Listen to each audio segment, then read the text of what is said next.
The honeymoon was supposed to be perfect. The pirates had other plans. Colombian Gold. Chapter 1. The bar in Cartagena smelled like rum and regret. Brill sat at a table in the back corner, with his eyes on the door and a glass of aguardiente in front of him. The liquor was cheap, the kind that burned going down and left you feeling worse than when you started. But it was cold, and it was there, and Brill had been drinking it for 3 days. He'd come to Colombia to disappear, to put distance between himself and Washington, between himself and Catherine Byrne, and the investigation that had almost gotten him killed. The CIA had promised him 6 months. New identity. New papers. A chance to reset before the next job. So far, he'd made it 3 weeks. The bar was called El Marinero, the Sailor. It sat 2 blocks from the waterfront in the old city. Stone walls. Ceiling fans that moved hot air around without cooling anything. Local men playing dominoes. Prostitutes working the tables. The kind of place where tourists didn't go, and locals didn't ask questions. Brill liked it here. Anonymous. Forgettable. The bartender knew him as Miguel. Didn't know anything else. Didn't want to. The door opened. A man stumbled in. American. Early 30s. Wrinkled shirt. 3 days of beard. Eyes wild with something between panic and exhaustion. He looked around the bar like he was searching for someone specific. His eyes landed on Brill. Held there. Something clicked in his expression. Recognition, maybe. Or hope. He crossed the bar. Moved past the other tables. The locals watched him. Measured him. Decided he wasn't a threat, and went back to their dominoes. The man stopped at Brill's table. Are you Brill Wingfield? Brill didn't move. Didn't look up. You've got the wrong person. Please. I was told I could find you here. I was told you're the only one who can help me. Told by who? A man in Bogotá. He said you do jobs. Private jobs. When the government can't or won't help. The man's voice cracked. I need your help. My wife, they took my wife. Brill finally looked up. Studied the man. Saw the desperation. The fear. The kind of look that came from not sleeping. From knowing someone you loved was in danger, and being powerless to stop it. Sit down, Brill said. The man collapsed into the chair across from him. Up close he looked worse. Sunburned. Dehydrated. Hands shaking. When did you eat last? Brill asked. I don't know. Yesterday. Maybe. Brill caught the bartender's eye. Ordered food. Ordered water. The bartender nodded and disappeared into the back. What's your name? Brill asked. Marcus Chen. I'm from Seattle. I'm a software engineer. He stopped. Swallowed. My wife is Emma. Emma Chen. We got married 6 weeks ago. We were on our honeymoon. Where? A cruise. Caribbean luxury voyages. Small ship. 40 passengers. We were supposed to visit the islands. San Andres. Providencia. It was supposed to be perfect. The bartender brought food. Rice and beans and fried plantains. A bottle of water. Marcus stared at it like he'd forgotten what food was. Then he drank half the water in one pull. Eat, Brill said. Marcus picked up a fork. His hands were shaking so badly he could barely hold it. He forced down a few bites. Set the fork down. 3 days ago. Early morning. We were 40 miles off the coast. I woke up to shouting. Gunfire. I thought it was a drill or a joke. Then men were in our cabin. Armed. Masked. They grabbed Emma. Dragged her out. I tried to stop them. He touched his face. Brill saw the bruise now. Purple and yellow. Days old. They hit me. Knocked me down. When I got up, they were gone. Emma was gone. Pirates, Brill said. That's what the captain said. That's what everyone said. Pirates boarded the ship. Took 3 passengers. Emma and 2 others. Then they left. Just disappeared into the ocean. What did the authorities do? Nothing. The ship returned to Cartagena. The Colombian police took statements. Said they'd investigate. The State Department said they're aware of the situation. That they're monitoring. That I should wait for updates. Marcus's voice rose. It's been 3 days. Nobody's doing anything. The cruise line is covering their ass. The police have no leads. Emma's out there somewhere, and nobody cares. Someone cares, Brill said. You do. I can't do this alone. I'm not like you. I'm not trained. I don't know how to fight. How to track people. How to. He stopped. Looked down at his shaking hands. I'm useless. You found me. That takes resourcefulness. I asked everyone. Went to the embassy. The police. Private investigators. Everyone said the same thing. Pirates are impossible to track. The coast is too big. Too many islands. I'd never find her. Then I met someone in Bogota. At a bar. He said there was an American. Former military. Did jobs off book. He gave me this address. Said if anyone could help, you could. Brill drank his aguardiente. Felt the burn. Let the silence stretch. Marcus leaned forward. I have money. $50,000. Everything we saved for the wedding. For a house. It's yours. All of it. Just please. Please help me find Emma. 50,000 doesn't go far for this kind of work. Then I'll get more. I'll borrow. I'll sell everything. Just tell me what you need. Brill studied him. Saw the truth in his eyes. This wasn't a con. Wasn't a setup. Just a man whose world had collapsed. Who'd do anything to fix it. Tell me about Emma, Brill said. Marcus pulled out his phone. Opened photos. Showed Brill a woman. Late 20s. Dark hair. Bright smile. Pretty in an approachable way. She wore a Seahawks hoodie in one photo. Hiking gear in another. A wedding dress in a third. She's a podcaster. True crime. Her show is called Dark Waters. She investigates unsolved murders. Corruption. Conspiracies. She's got 2 million subscribers. People love her because she's fearless. She digs into things others won't touch. She make enemies. Some. She's exposed cover-ups. Bad cops. Organized crime. But nothing that would. Marcus stopped. You think someone targeted her? This wasn't random? Random pirates don't board cruise ships. Random pirates take cash and jewelry. They don't kidnap specific passengers and leave everyone else. The captain said the same thing. Said they knew which cabins to hit. They had a list. Who else was taken? A couple. British. In their 60s. Retired teachers. And a woman. American. Early 20s. She was traveling alone. Names? I don't know. The cruise line won't tell me. Privacy concerns. Brill finished his drink. Set the glass down. I need to see the ship. Talk to the crew. Find out who gave the pirates that list. Does that mean you'll help? It means I'll look. If I find something, if I think Emma can be recovered, we'll talk about terms. Thank you.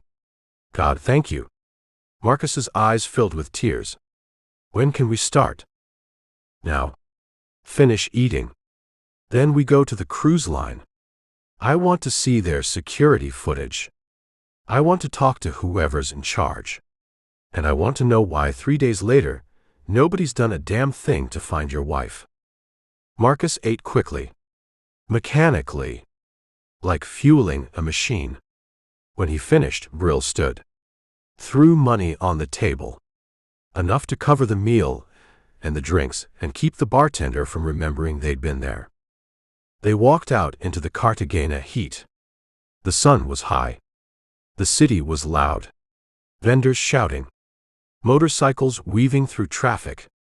Tourists taking photos of colonial architecture.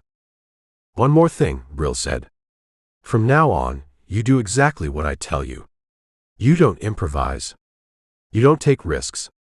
You don't try to be a hero. Your job is to stay alive and let me work. Understand? I understand. Good. Because if Emma's still alive, if she can be found, the people holding her are professionals. They're violent.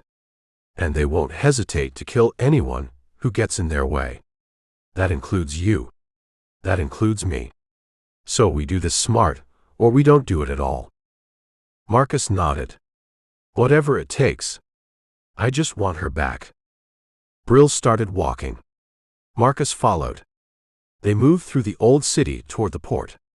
Toward the offices of Caribbean luxury voyages. Toward answers. Or toward lies. In Brill's experience, it was usually lies first. People covering their asses. Protecting their interests. Hiding the truth until someone forced it out of them. Brill was very good at forcing truth out of people. The cruise line was about to learn that. And somewhere out in the archipelago, pirates were holding Emma Chen. Thinking they were safe. Thinking no one was coming. They were wrong. Brill was coming. And when he found them, when he found Emma, the people responsible were going to wish they'd picked a different ship. A different target. A different life. But wishes didn't matter. Only actions. Only results. Only bringing Emma home alive. Brill intended to do exactly that. Or die trying. The heat pressed down as they walked. The city noise faded behind them. And ahead, somewhere beyond the harbor, beyond the islands, beyond the horizon, a woman waited to be rescued. Brill was on his way. Chapter 2. The heat in Cartagena didn't just sit on you, it leaned in. Brill walked fast, cutting a line through the tourists shuffling toward the clock tower. Marcus Chen struggled to keep up, his loafers slapping against the cobblestones, his breath coming in ragged hitches. He was running on adrenaline fumes and grief, a fuel mixture that burned hot and dirty. They reached the Plaza de Bolivar. It was shaded by trees that dropped small yellow leaves onto the statues. Brill found a stone bench away from the vendors selling hats and sunglasses. Sit, Brill said. Marcus sat. He wiped sweat from his forehead with the back of his hand. His face was pale beneath the sunburn, the color of wet dough. You said you had video, Brill said. Show me. Marcus fumbled for his phone. His fingers were thick and clumsy. He unlocked the screen, tapped an icon, and handed the device to Brill. I started recording when I heard the first shots, Marcus said. I was hiding in the closet. I know, I should have fought. I should have done something. If you had fought, you'd be dead, Brill said. And Emma would still be gone. Silence is a valid tactic. Brill looked at the screen. The video was vertical, shaky, filmed through the slats of a louvered closet door. The audio was the first thing that hit him. No screaming. No chaotic shouting. Just the heavy thud-thud-thud of boots on a teak deck, and the distinct mechanical clack of a bolt carrier group slamming home. Then, the visual. The cabin door burst inward. It didn't splinter. The lock was drilled or bypassed electronically, then kicked. 3 men entered. They weren't wearing bandanas or rags. They wore black balaclavas, tight to the skull, dark tactical pants, lightweight body armor vests without markings. They moved in a stack, flowing into the room like water. One checked the bathroom. One checked the balcony. The third moved straight to the bed where a woman, Emma, was sitting up, clutching a sheet to her chest.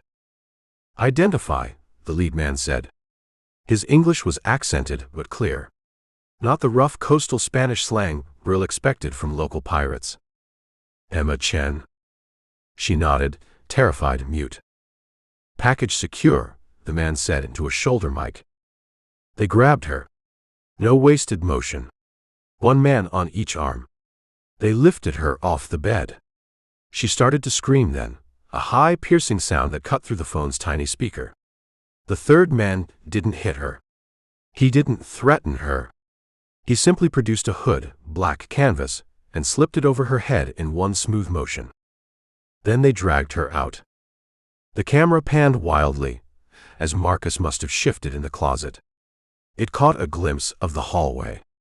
Another team was moving past, guiding 2 other hostages. Zip-tied. Hooded. Moving fast. The video ended. Brill watched it again. Then a third time. He paused on the frame where the lead man raised his weapon. It wasn't an AK-47. It was a Sig Sauer MCX. Expensive. Modular. The kind of hardware used by special operators, not fishermen looking for a quick ransom. Brill handed the phone back. "Those aren't pirates," he said. Marcus looked up, blinking. "What?" "Pirates are messy. They yell. They fire shots in the air to intimidate. They rip the room apart looking for watches and cash.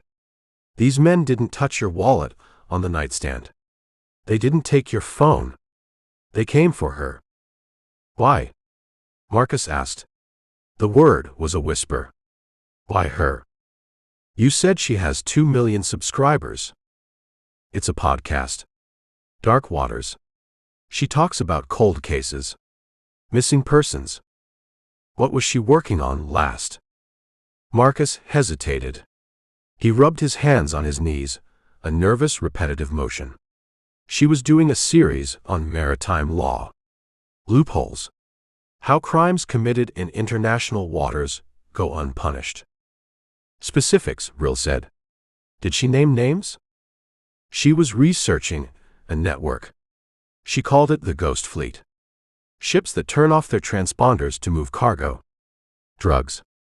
Weapons. People. And she talked about this on the air. She released a teaser episode 2 weeks before the wedding. Just an intro. She said she had a source inside a shipping conglomerate who was going to blow the whistle." Brill looked out at the plaza. A woman in a colorful dress was selling fruit from a bowl on her head. The world was bright and loud and completely indifferent to the fact that Emma Chen had poked a stick into a hornet's nest. "She made herself a target," Brill said. "She announced she was coming." "But this was our honeymoon," Marcus said. "We didn't tell anyone where we were going. We booked it under my name." "You posted photos," Brill said. It wasn't a question. Marcus looked down. "Instagram. Just a few. The sunset. The drinks. Tagging the location? Yes. Tagging the ship? Yes." Brill didn't sigh. He didn't lecture. He just catalogued the error. People lived their lives on screens, broadcasting their coordinates to the world, and then wondered how the wolves found them.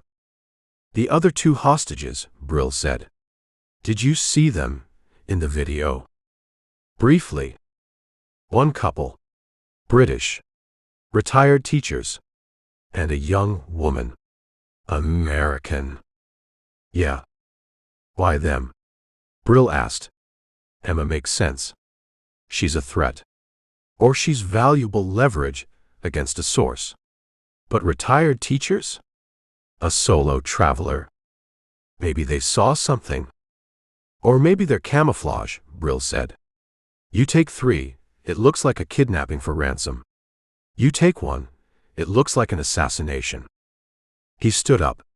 The stone bench had been hot enough to cook on. We're going to the cruise line, Brill said. But we're changing the narrative. Marcus stood up, his legs shaky. What do you mean? You're not the grieving husband anymore. You're the angry investor. You're loud. You're litigious. And I'm your security consultant. I can't act. I'm barely holding it together. You don't have to act, Brill said. You just have to be angry. Can you do that? Marcus looked at the phone in his hand. He looked at the freeze frame of his wife being dragged out of their bed by men who moved like machines. His jaw tightened. The fear in his eyes hardened into something brittle and sharp. Yes, Marcus said. I can be angry. Good. Because Caribbean Luxury Voyages isn't going to talk to us because they care. They're going to talk to us because we terrify them. They started walking again. The heat was a physical weight pressing down on the city. Brill scanned the street as they moved. He was looking for eyes. Looking for anyone paying too much attention to the American tourist and the man who looked like he didn't belong anywhere. The attack was professional. Surgical. That meant intelligence. That meant surveillance. Whoever took Emma Chen hadn't just stumbled onto that ship. They had tracked her. They had planned the breach. They had the deck plans, the cabin numbers, and the timing. And they had the equipment. Sig Sauers and body armor didn't come cheap in this part of the world. That required a supply chain. It required funding. How much money do you have access to right now? Brill asked, keeping his voice low as they passed a group of policemen loitering on a corner. I told you. 50,000. That's cash. What about credit? Assets. I have lines of credit. Maybe another 100,000. Why? Because we're going to need to buy things, Brill said. Information. Access. Maybe a boat. I thought you said we were going to the office. We are. But the office is just the front door. The truth is in the backyard. They reached the port district. The architecture changed from colonial charm to concrete utility. Warehouses. Shipping containers stacked like Lego blocks. The smell of diesel and rotting fish replaced the scent of fried plantains. The office of Caribbean Luxury Voyages was in a glass-fronted building overlooking the marina. It looked out of place, a slice of corporate Miami dropped into the chaos of the docks. Brill stopped at the entrance. He turned to Marcus. Let me do the talking initially, Brill said. When I signal you, you explode. You threaten to sue them into the Stone Age. You threaten to go to the press. You threaten to release that video to every news outlet in America. I thought you said the video was dangerous. It is. But the threat of it is useful. These companies run on reputation. A video of armed commandos storming their luxury suite destroys their brand in 10 seconds. Marcus nodded. He took a deep breath, inhaling the humid air. Ready? Brill asked. For Emma, Marcus said. Brill opened the door. The air conditioning hit them, cold and sterile. Inside, a receptionist sat behind a white desk that looked like an iceberg. She smiled, but it was a practiced defensive smile. She had dealt with angry passengers before. Lost luggage. Bad food. She had never dealt with Brill Wingfield. Brill walked to the desk. He placed his hands on the cool surface. He didn't smile back. We're here to see the station manager, Brill said. Mr. Pritchard. Do you have an appointment? No, Brill said. We have a hostage situation. The receptionist's smile faltered. I don't understand. This is Marcus Chen, Brill said, gesturing to the man beside him. 3 days ago, your security failed. His wife was taken. We are done waiting for emails. We are done waiting for the police. Tell Mr. Pritchard he has 30 seconds to come out here, or we start live streaming the security breach to CNN. The receptionist picked up her phone. Her fingers trembled as she dialed. Brill watched the elevator bank behind her. The pirates were professionals. The extraction was tactical. Emma Chen wasn't just a podcaster. She was a problem that someone had decided to solve. And Brill was about to become a much bigger problem. He's coming down, the receptionist whispered. Brill turned to Marcus. Showtime. The elevator doors opened. A man stepped out. He wore a linen suit that was wrinkled at the crotch and armpits. He was balding, sweating, and carried the frantic energy of a man trying to hold back a landslide with a spoon. Dale Pritchard. Brill stepped forward to meet him. Chapter 3. The air conditioning in the offices of Caribbean luxury voyages was a lie. It was cold, but it wasn't fresh. It was just recycled humidity, chilled and pumped back into the room to keep the panic from smelling too ripe. Dale Pritchard's office was a glass box overlooking the industrial chaos of the Cartagena container port. Cranes moved like prehistoric birds against the skyline, lifting steel boxes that held everything from bananas to cocaine. Pritchard sat behind a desk made of fake mahogany laminate. He was sweating through his linen suit, dark patches blooming under his arms like ink blots. He kept touching his tie, adjusting the knot, as if loosening it might let him breathe. Mr. Chen, Pritchard said, I understand your frustration. Truly. But these things, they take time. My wife doesn't have time, Marcus said. His voice was steady, the anger Brill had coached him to find now simmering just below the surface.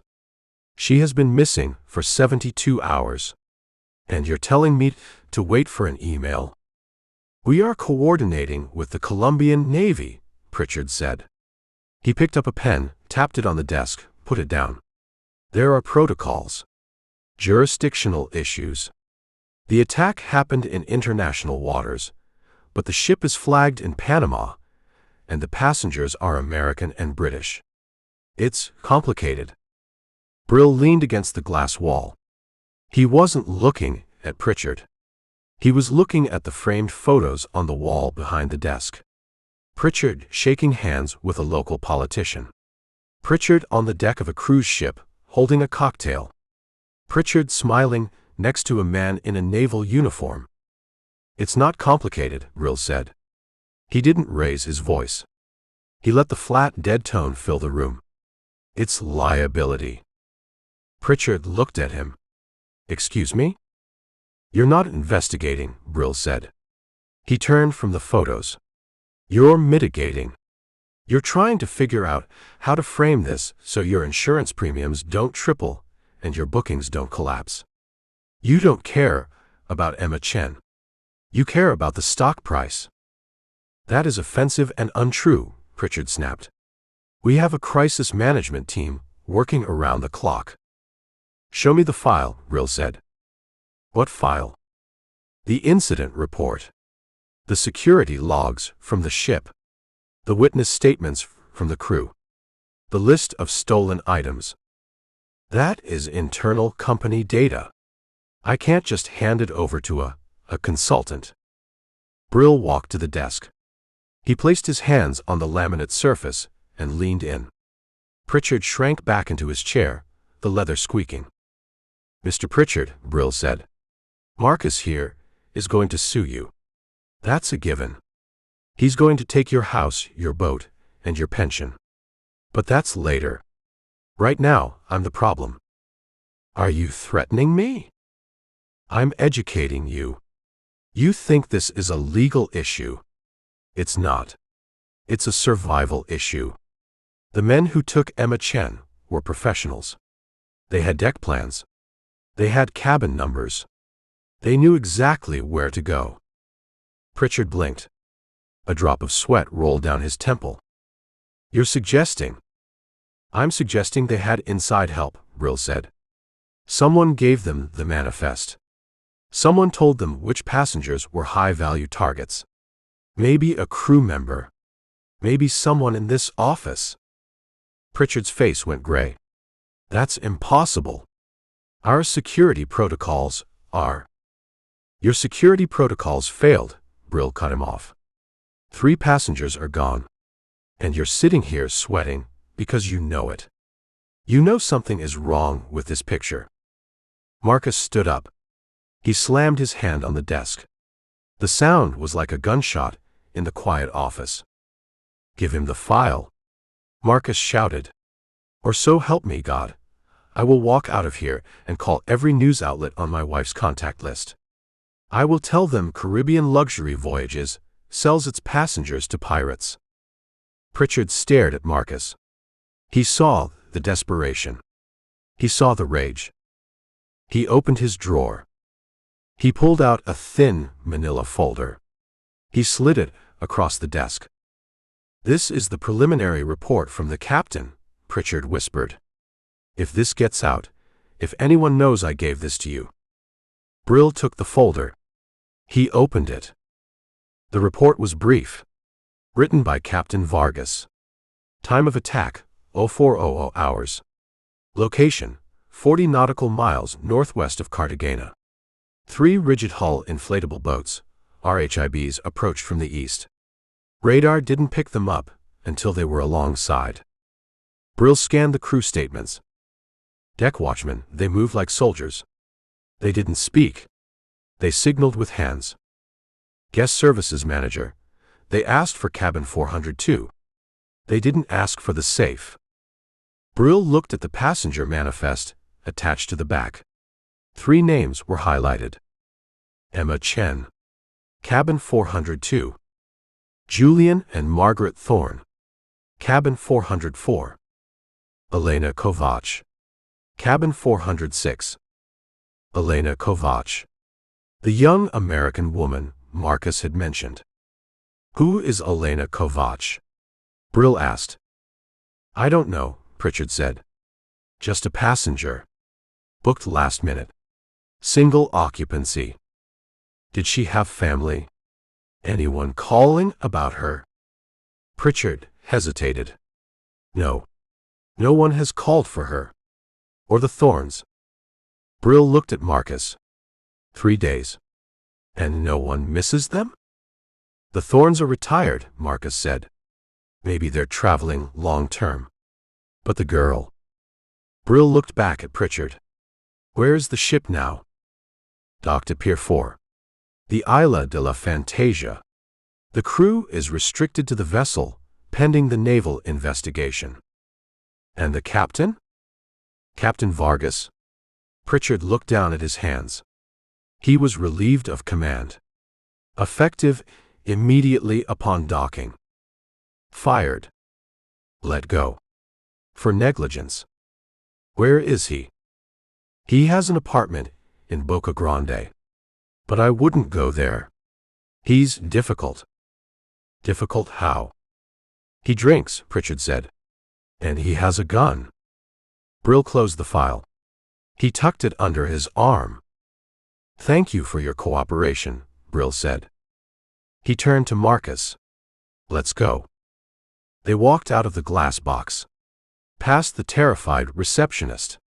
Out into the humid heat of the port. What now? Marcus asked. His voice was shaking again. The anger had burned off, leaving the fear exposed. Now we find Captain Vargas, Brill said. Before he drinks himself to death. Or before someone else decides he's a loose end. Do you think he was involved? I think he was the fall guy, Brill said. Pritchard fired him to show the shareholders they were taking action. But Vargas was on the bridge. He saw the radar. He saw the boats. He knows something Pritchard doesn't. They walked toward the taxi stand. Brill looked back at the glass building. Pritchard was standing at his window, watching them leave. He was on the phone. Calling his bosses? Or calling someone else? Brill, Marcus said. The girl. Elena Kovac.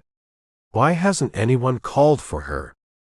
Because maybe Elena Kovac isn't her real name, Brill said. Or maybe she was the intended target all along, and Emma was just collateral. But the pirates asked for Emma by name. They asked for cabin 402, Brill corrected. They had a list. The question is, who wrote it? A taxi pulled up. A battered yellow Hyundai. Boca Grande, Brill told the driver. He opened the door for Marcus. The investigation had moved from the boardroom to the street. And on the street, people didn't hide behind liability waivers. They hid behind guns. Brill checked the cig in his waistband. It was comforting against his spine. He had a feeling he was going to need it before the sun went down. Chapter 4. Boca Grande was where Cartagena went to pretend it was Miami. High-rise condos gleamed white against the blue sky, balconies dripping with bougainvillea and salt spray. It was a thin veneer of luxury, stretched tight over the bones of an old, hard city. Brill and Marcus rode in the back of the yellow Hyundai taxi. The driver was listening to Vallenato on the radio, an accordion-heavy rhythm that clashed with the throb of Brill's headache. He lives on Avenida San Martin, Brill told the driver. Near the Hotel Caribe. Marcus was quiet. He was staring out the window at the ocean, his hands clenched in his lap. He looked like a man trying to hold onto a cliff edge with greased fingers. "We need a plan," Marcus said, not turning his head. "If this captain is drunk and armed, walking in there seems unwise." "It's better than wise," Brill said. "It's unpredictable. Drunks are honest. They don't have the energy to maintain a cover story. And the gun. He won't use it. Men who get fired for negligence don't shoot strangers. They shoot the bottle or themselves. We just have to make sure he doesn't do the second one before he talks." The taxi pulled up to a faded apartment block, squeezed between two glittering hotels. The paint was peeling in long strips, revealing gray concrete underneath. Brill paid the driver, and they got out. The lobby was open to the street, just a tiled breezeway with a rusting gate and a list of names taped to the wall. Vargas was in 4B. They took the stairs. The elevator had an out-of-order sign that looked like it had been there since the 90s. The stairwell smelled of dust and frying oil. On the 4th floor, Brill stopped Marcus. "Stay behind me," Brill said. "If he comes to the door with a weapon, you go down. Flat. Don't freeze." "I won't freeze." Brill knocked. 3 hard raps. Silence. He knocked again. "Captain Vargas. We need to talk." Movement inside. A heavy shuffle. The sound of glass clinking against something hard. "Go away," a voice shouted. It was thick, slurred. "No buying. No selling." "We're not selling," Brill said. "We want to talk about the Isla de la Fantasia." The silence returned, heavier this time. Then the sound of a lock turning. The door opened 3 inches. A chain held it. A face appeared in the gap. Captain Vargas looked like a man who had been carved out of teak and then left in the rain. His skin was leathery, his eyes bloodshot and sunk deep in dark sockets. He wore a stained undershirt and boxers. He smelled of rum and old sweat.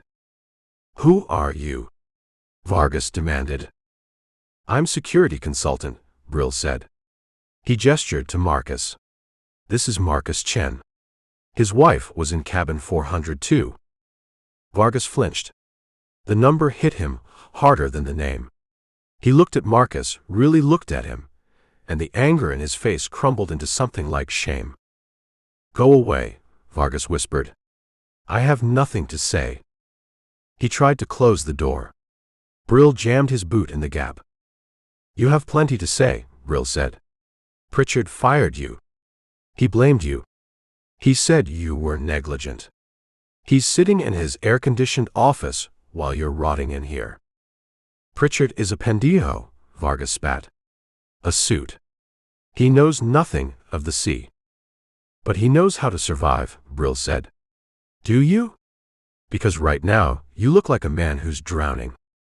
Vargas stared at Brill's boot, then up at his face. He saw something there. Maybe it was the lack of judgment. Maybe it was the shared understanding that the world was a rigged game. He undid the chain. Come in, Vargas said. But leave the door open.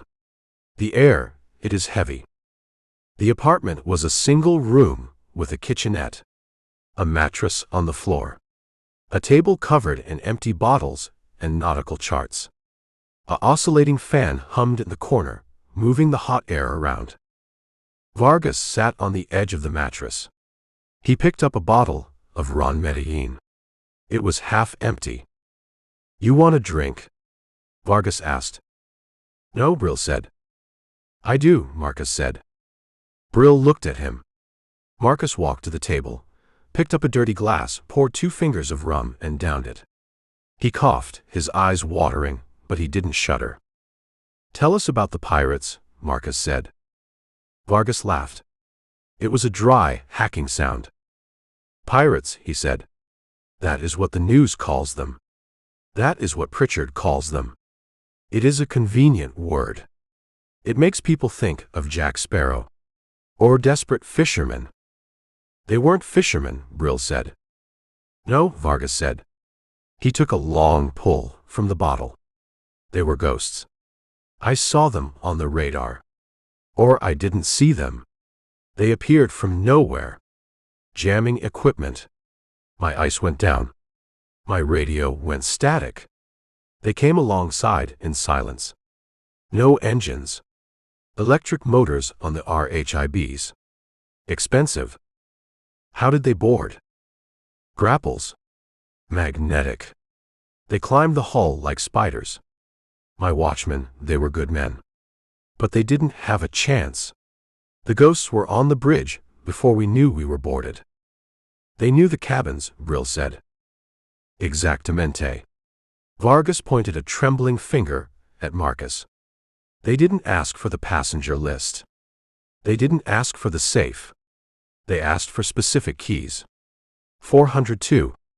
404. 406. They knew who was in them. Who gave them the list? Brill asked. Vargas looked at the bottle. He swirled the brown liquid. The manifest is digital, Vargas said. It is sent to the port authority. To the company. To customs. 50 people see it before we sail. But the cabin assignments change, Brill said. Upgrades. Last-minute bookings. Who knew the final rooming list? The purser, Vargas said. And me. And the company. And Pritchard, Brill added. Vargas nodded. Pritchard. But he is a coward. He wouldn't sell passengers. He is too afraid of prison. Maybe he didn't sell them, Brill said. Maybe someone took the information from him. Or maybe, Vargas said, his voice dropping, it wasn't about the manifest. What do you mean? The ghosts, Vargas said. They spoke Spanish. But not Colombian Spanish. Not Venezuelan. It was formal. Military. And they had a leader.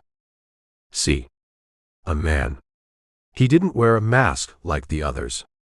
He wore a face wrap, but I saw his eyes. Cold. Like a dead fish. Did he have a name? One of his men called him something. When they were leaving, he shouted it. What? Cazador? Vargas whispered. The hunter. Brill froze. Cazador. You've heard this name? Marcus asked, looking at Brill. No, Brill said. But names like that don't belong to pirates. They belonged to executioners. Vargas stood up. He walked to a pile of clothes in the corner. He dug through them and pulled out a crumpled piece of paper. He handed it to Brill. This, Vargas said. I found this on the bridge after they left. One of them dropped it. Brill smoothed the paper. It was a printout of a satellite map. The Caribbean coast. Red markers dotting the coastline. And one circle drawn in black marker. Coordinates. Where is this? Brill asked. Vargas looked at the map. That is the archipelago of San Bernardo. South of here. Islands. Mangroves. Places where the water is shallow and the law does not go. Is that where they took them? Maybe, Vargas said. Or maybe it is just a waypoint. A place to switch boats. To move the cargo.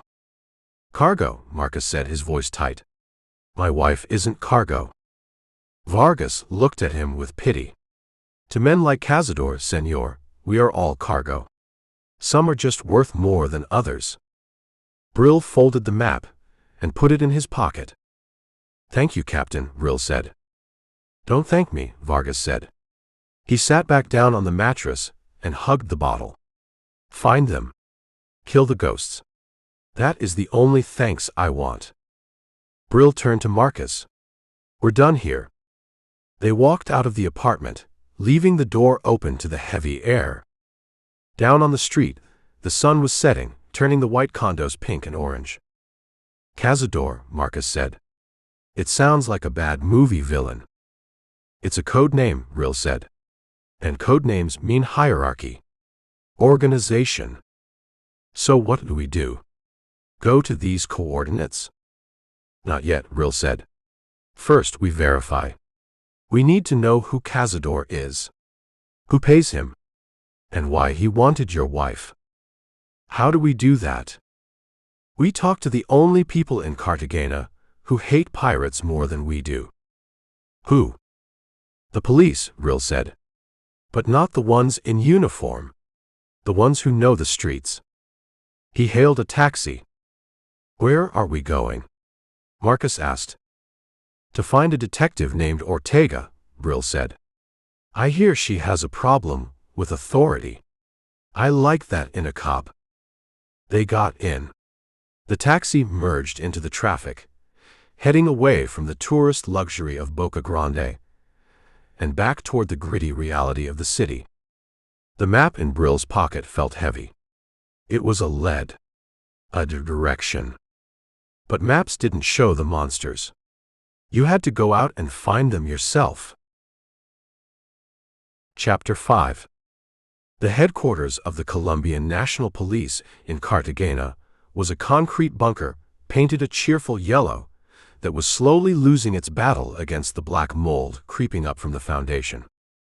Inside it smelled of ammonia, damp paper, and the bitter burnt aroma of coffee that had been on a hot plate since dawn. Brill and Marcus sat on a wooden bench in the waiting area. Marcus was vibrating with a nervous energy that was starting to draw looks from the desk sergeant. Relax, Brill said quietly. You look like you're about to confess to a murder. I feel like I'm about to scream, Marcus whispered. We've been waiting for 2 hours. Bureaucracy is a weapon, Brill said. They use it to wear you down. To make you grateful for scraps. A door opened down the hall. A woman stepped out. She wore plain clothes, jeans, a linen shirt, a shoulder holster with a Glock 19. She had dark hair tied back in a messy bun, and eyes that looked like they hadn't closed in a week. She walked toward them, carrying a file folder. She stopped in front of Brill. She didn't look at Marcus. You are the American consultant, she said. Her English was flawless but clipped. Miguel sent me, Brill said. She nodded once. I'm Detective Ortega. Come with me. Just you. Brill turned to Marcus. Wait here. Don't talk to anyone. Don't answer questions. Marcus looked like he wanted to argue, but he saw something in Ortega's face that stopped him. He nodded and sank back onto the bench. Brill followed Ortega down the hall. She led him into an office that was barely larger than a closet. Stacks of files covered every surface. A map of the Caribbean coast was pinned to the wall, covered in red pins. She closed the door and leaned against it. You're wasting your time, Ortega said. And you're going to get that man killed. His wife was taken, Brill said. He's not going to stop. Then he will die. The people who took her, they are not street thugs. They are not drug dealers. I know. They're professionals. Sig Sauers. Body armor. Intel. Ortega's eyes narrowed. You saw the video. I saw it. And I talked to Vargas. She sighed. She walked around her desk and sat down, pushing a pile of paperwork aside. Officially, she said, this is a naval matter. Piracy in international waters. The Navy investigates, writes a report, and files it. End of story. And, unofficially? Unofficially, the Navy doesn't want to find them. Because if they find them, they have to fight them. And they are afraid. Afraid of who? Ortega looked at the door. Then she lowered her voice. There is a name, she said. It comes up in interrogations. In whispers on the docks. But never in reports. Cazador, Brill said. Ortega flinched. Where did you hear that? Vargas. Vargas is a drunk. But he listens. She opened the file on her desk. It was thin. Cazador. The hunter. He appeared 5 years ago. Before that, the piracy was disorganized. Opportunistic. Then he arrived, and it became efficient. Who is he? No one knows. Some say he is ex-military. Colombian Special Forces. Others say he is Mexican cartel. But he operates like a ghost. He hits ships that carry high-value cargo. Or high-value people. Like Emma Chen. Yes. But not just her. We have reports of other kidnappings. Tourists who vanish from beaches. Sailors who disappear from yachts. They are never found. No ransom demands. Just gone. Trafficking, Brill said. Maybe. Or something else. Cazador is not just a pirate. He is a contractor. He works for someone. Who? Ortega shook her head. That is the question that gets you killed in this city. She reached into her desk drawer and pulled out a small, grainy photograph. She slid it across the desk. It showed a boat. A fast attack craft painted matte black. No markings. 3 engines on the back. This was taken by a fisherman 2 weeks ago, Ortega said. Near the Rosario Islands. He said it moved like a shark. Fast and silent. Electric motors, Brill said, remembering Vargas's description. Yes. Expensive. Hard to track. Where do they base? The coast is full of holes, Ortega said, gesturing to the map. Mangroves. Inlets. Thousands of islands. They could be anywhere. But they have to refuel, Brill said. They have to resupply. Men like that don't live on fish and rainwater. Ortega looked at him. She was measuring him. Deciding how much truth he could handle. There is a name, she said softly. Baru. The island south of here. It is a peninsula, technically. But it feels like an island. Tourist beaches on the north side. Jungle and poverty on the south. There is a bar there. La Cueva. The cave. It is a place where bad men go to drink. And Cazador's men go there. Rumor says yes. When they are not at sea, they rest there. They spend money. They talk. Why hasn't the Navy raided it? Because the Navy doesn't raid Baru without permission. And someone high up, protects that place. Brill picked up the photo of the black boat. He studied it. You're giving me a target, Brill said. I am giving you a warning, Ortega said. If you go to Baru, you are leaving the world where laws exist. There is no police there. No backup. Just you and the jungle. I'm used to that. Are you? She looked at his hands. At the calluses. at the way he sat, balanced and ready. "You are not a consultant. You are a soldier." "I was." "Then think like a soldier. Reconnaissance. Intelligence. Do not just kick down the door. If you do, they will kill the girl before you even see her." Brill stood up. "Thank you, detective." "Do not thank me. I am doing this because I am tired of filing reports on dead girls. I want someone to burn them down. I'm good at burning things." "One more thing," Ortega said. She stood up and walked to the map. She pulled a red pin from a location south of the city. "This is Baru," she said. If you find Cazador, do not arrest him." "I wasn't planning to." "Good." Brill walked to the door. He opened it. Marcus was sitting on the bench, his head in his hands. "Let's go," Brill said. Marcus looked up. "Did she help?" "She gave us a name," Brill said. "And a location." They walked out of the station.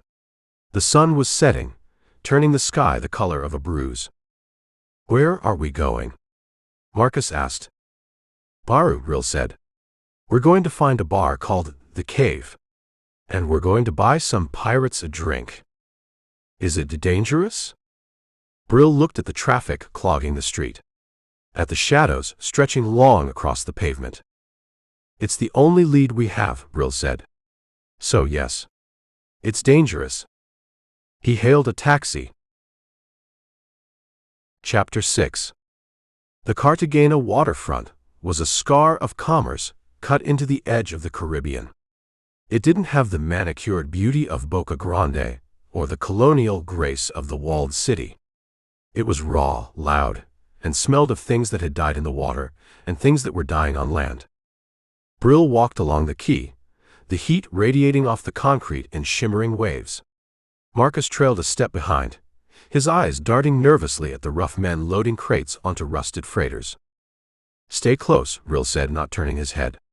"And don't make eye contact. You're not a tourist here. You're a target." "Where do we start?" Marcus asked, his voice thin against the roar of a diesel engine. "We start at the bottom," Brill said. "Information flows downhill, but secrets float up. We need someone who sees everything and says nothing until paid." He scanned the line of boats. Trawlers with nets drying like gray spiderwebs. Fast pangas with outboard motors tilted out of the water. Smugglers' craft disguised as fishing vessels. He stopped at a concrete pier where a group of men were mending a net. They were weathered, their skin the color of old leather, their hands moving with the unconscious rhythm of a lifetime at sea. Brill approached the oldest one. A man with a face like a dried riverbed, and eyes that had seen too many storms. "Buenas tardes," Brill said. The man looked up. He didn't smile. He spat a stream of tobacco juice onto the concrete. "No fish today," the man said in Spanish. "Come back tomorrow." "I'm not looking for fish," Brill replied in the same language. "I'm looking for a name." The man went back to his net. "Names are expensive. Fish are cheap." Brill pulled a roll of pesos from his pocket. He peeled off 2 bills. Dropped them on the net. The man didn't touch the money, but his hands stopped moving. "Cazador," Brill said. The silence that followed was heavy. The other men stopped working. They didn't look at Brill. They looked at the water, at the sky, anywhere but at the American who had just spoken a curse. The old man picked up the bills. He tucked them into his shirt pocket. "That is a name you do not say here," he said softly. "The wind carries it." "The wind carries money too," Brill said. He dropped 2 more bills. The old man looked at them. He sighed. It was the sound of a man weighing his greed against his fear. "He is not a man," the old man said. "He is a plague. He takes what he wants. Ships. Cargo. People. Where does he dock? He does not dock. He moves. He is a shark. If he stops, he dies." He has to stop somewhere, Brill pressed. He has men. They need to drink. They need women. The old man looked around. He leaned in close. He smelled of salt and stale rum.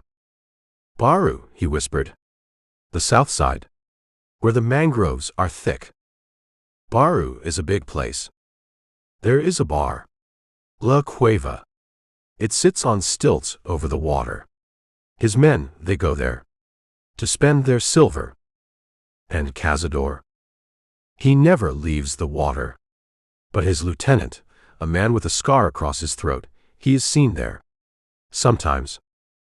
Does he work alone? Brill asked. Or does he have a patron? The old man flinched. He looked terrified. He shoved the money back at Brill. Take it, he hissed. Go. You ask too many questions. Questions that have teeth. Who is the patron? Go, the old man shouted. He grabbed his net and turned his back. I know nothing. Leave. Brill pocketed the money. He turned away.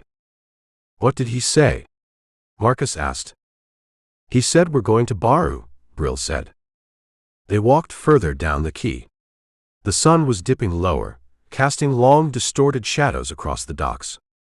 The air was cooling, but the tension was rising. The waterfront changed when the sun went down. It became a different animal. Baru, Marcus said. That's an island? Peninsula, Brill corrected. Accessible by boat. Or a long bad road. We're going there? Tonight. How? Brill looked at the boats bobbing in the harbor.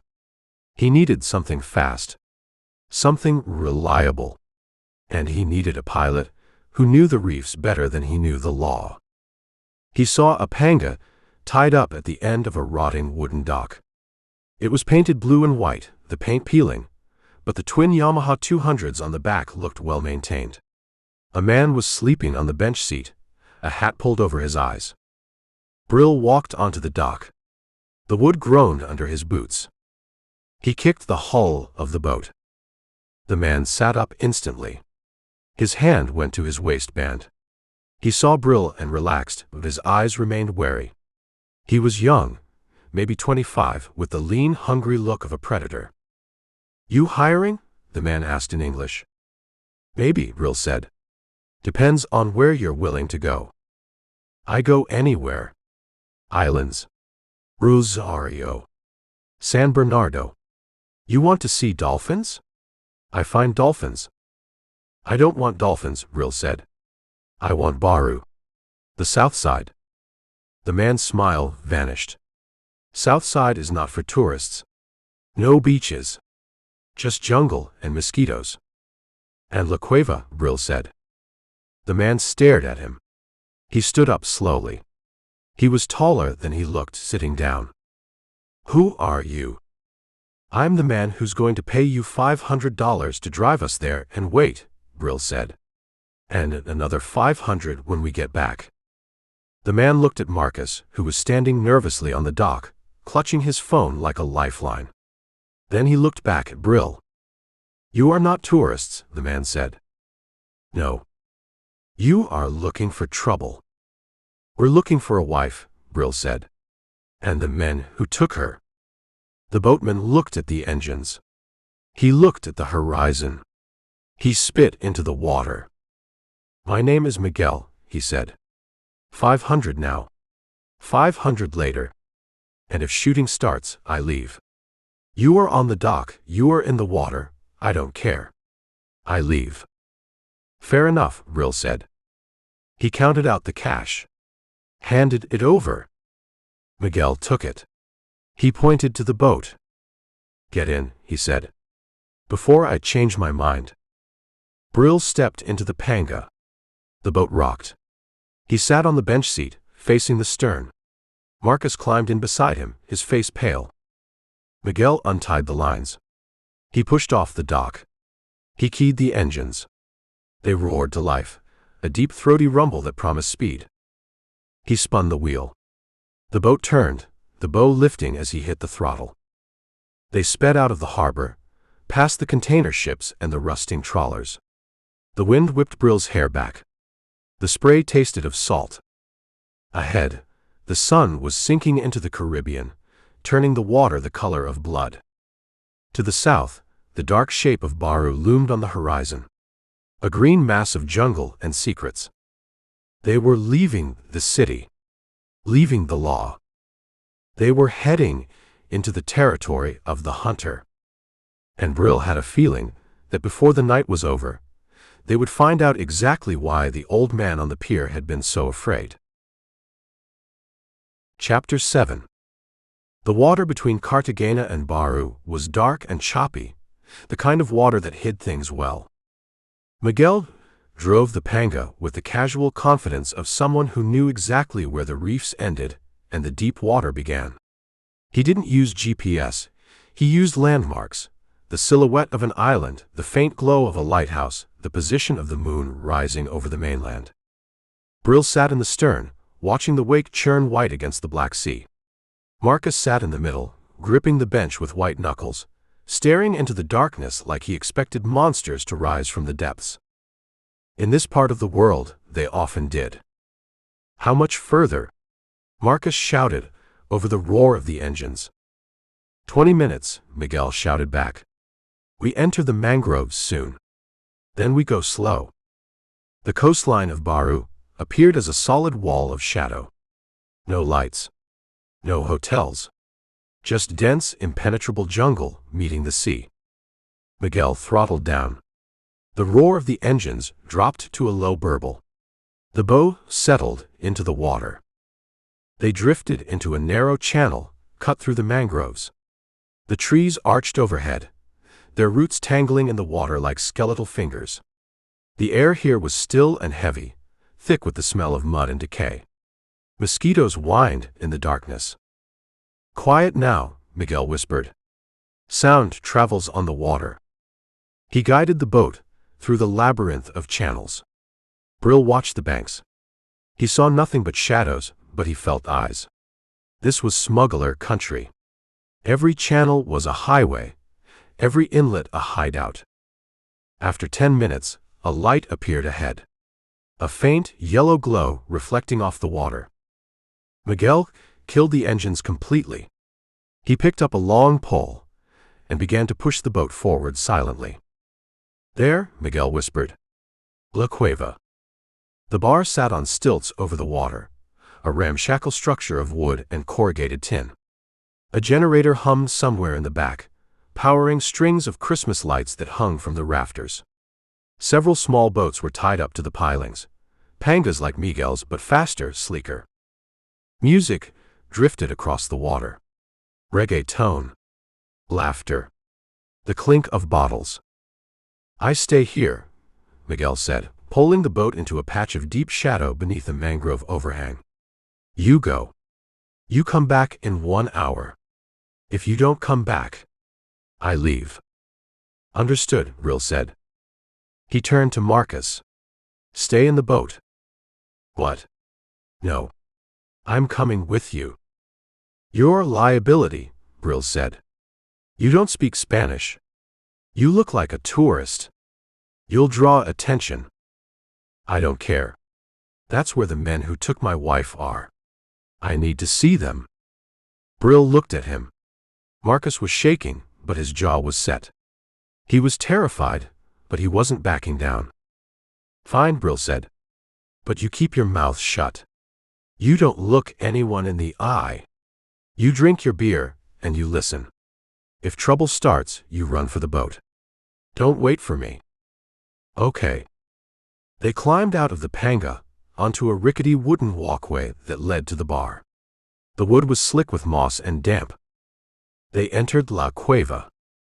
It was exactly what Ortega had described. A pirate den. The air was thick with cigarette smoke, and the smell of cheap rum. Rough wooden tables were scattered around the room. Men sat in groups, drinking, playing cards, shouting over the music. Women in tight dresses moved between them, pouring drinks and whispering in ears. Brill scanned the room. He was looking for tattoos. Specifically, a tattoo Vargas had mentioned, a shark fin on the forearm, a mark of Cazador's crew. He walked to the bar. The bartender was a massive man with a scar running from his ear to his chin. He watched them approach with flat, dead eyes. "Dos cervezas," Brill said. The bartender slammed 2 bottles of Aguila on the counter. Brill paid. He didn't ask questions. Not yet. He took the beers and led Marcus to a table in the corner, deep in the shadows. They sat with their backs to the wall. "Don't stare," Brill murmured as Marcus scanned the room. "Use your peripheral vision." "I see them," Marcus whispered. 3 men. By the door. Brill looked without turning his head. 3 men sat at a table near the entrance. They were younger than the others. Leaner. They wore expensive watches and new sneakers. They were drinking Johnny Walker Black, not the local rum. One of them rolled up his sleeves. There it was. On the inside of his left forearm. A black shark fin. "That's them," Brill said. "Are they the ones?" Marcus asked, his voice trembling. "From the ship?" "Maybe. Or just part of the same crew. Watch them." The men were laughing, recounting a story. One of them mimed kicking something. Another made a gesture like firing a gun. Then the man with the tattoo stood up. He pulled a wad of cash from his pocket, American dollars, thick and fresh, and threw it on the table. He said something to the others, then walked toward the back door. "He's leaving," Marcus said. "Stay here," Brill said. "Where are you going?" "To see where he sleeps." Brill stood up and followed the man out the back door. It led to another walkway, this one winding deeper into the mangroves. Small wooden shacks were built on stilts along the path. The man walked unsteadily, swaying slightly. He stopped at the 3rd shack. He fumbled with a key, opened the door, and went inside. A light came on. Brill moved closer. He crept along the walkway, testing each board before putting his weight on it. He reached the shack. The window was open, covered only by a mosquito net. Brill looked inside. The shack was sparse. A cot. A table. A duffel bag on the floor. The man was sitting on the cot, taking off his shoes. He tossed them into the corner. Then he pulled a handgun from his waistband, a Glock 19, and placed it on the table next to a bottle of water. He lay back on the cot. Within minutes, his breathing deepened into a snore. Brill waited 10 minutes. Then 5 more. He took a small knife from his pocket. He slit the mosquito netting, silently. He reached through and unlatched the door. He slipped inside. The man didn't move. He was deep in a drunk sleep. Brill moved to the table. He picked up the Glock. Checked the chamber. Loaded. He looked at the duffel bag. It was unzipped slightly. He opened it wider. Inside were stacks of cash.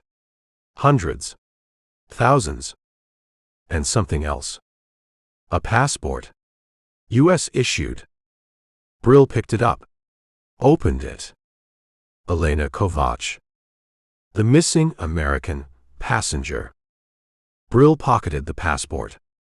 He looked around the room for anything else. A map. A phone. He found a phone on the table, next to the water bottle. It was locked. He took that too. He looked at the sleeping man. He could wake him. Interrogate him. But noise carried. And there were 20 other men in the bar, 50 yards away. Brill decided to leave the man sleeping. For now. He had the evidence. He had the connection. He slipped back out the door, latching it behind him. He walked back to the bar. Marcus was exactly where he left him, clutching his beer bottle like a weapon. "Let's go," Brill said. "Did you find anything?" "Everything." They walked out of the bar, down the walkway to the panga. Miguel was waiting, the pole in his hand. "Trouble?" Miguel whispered. "Not yet," Brill said. But it's coming. He climbed into the boat. Marcus followed. Did you find her?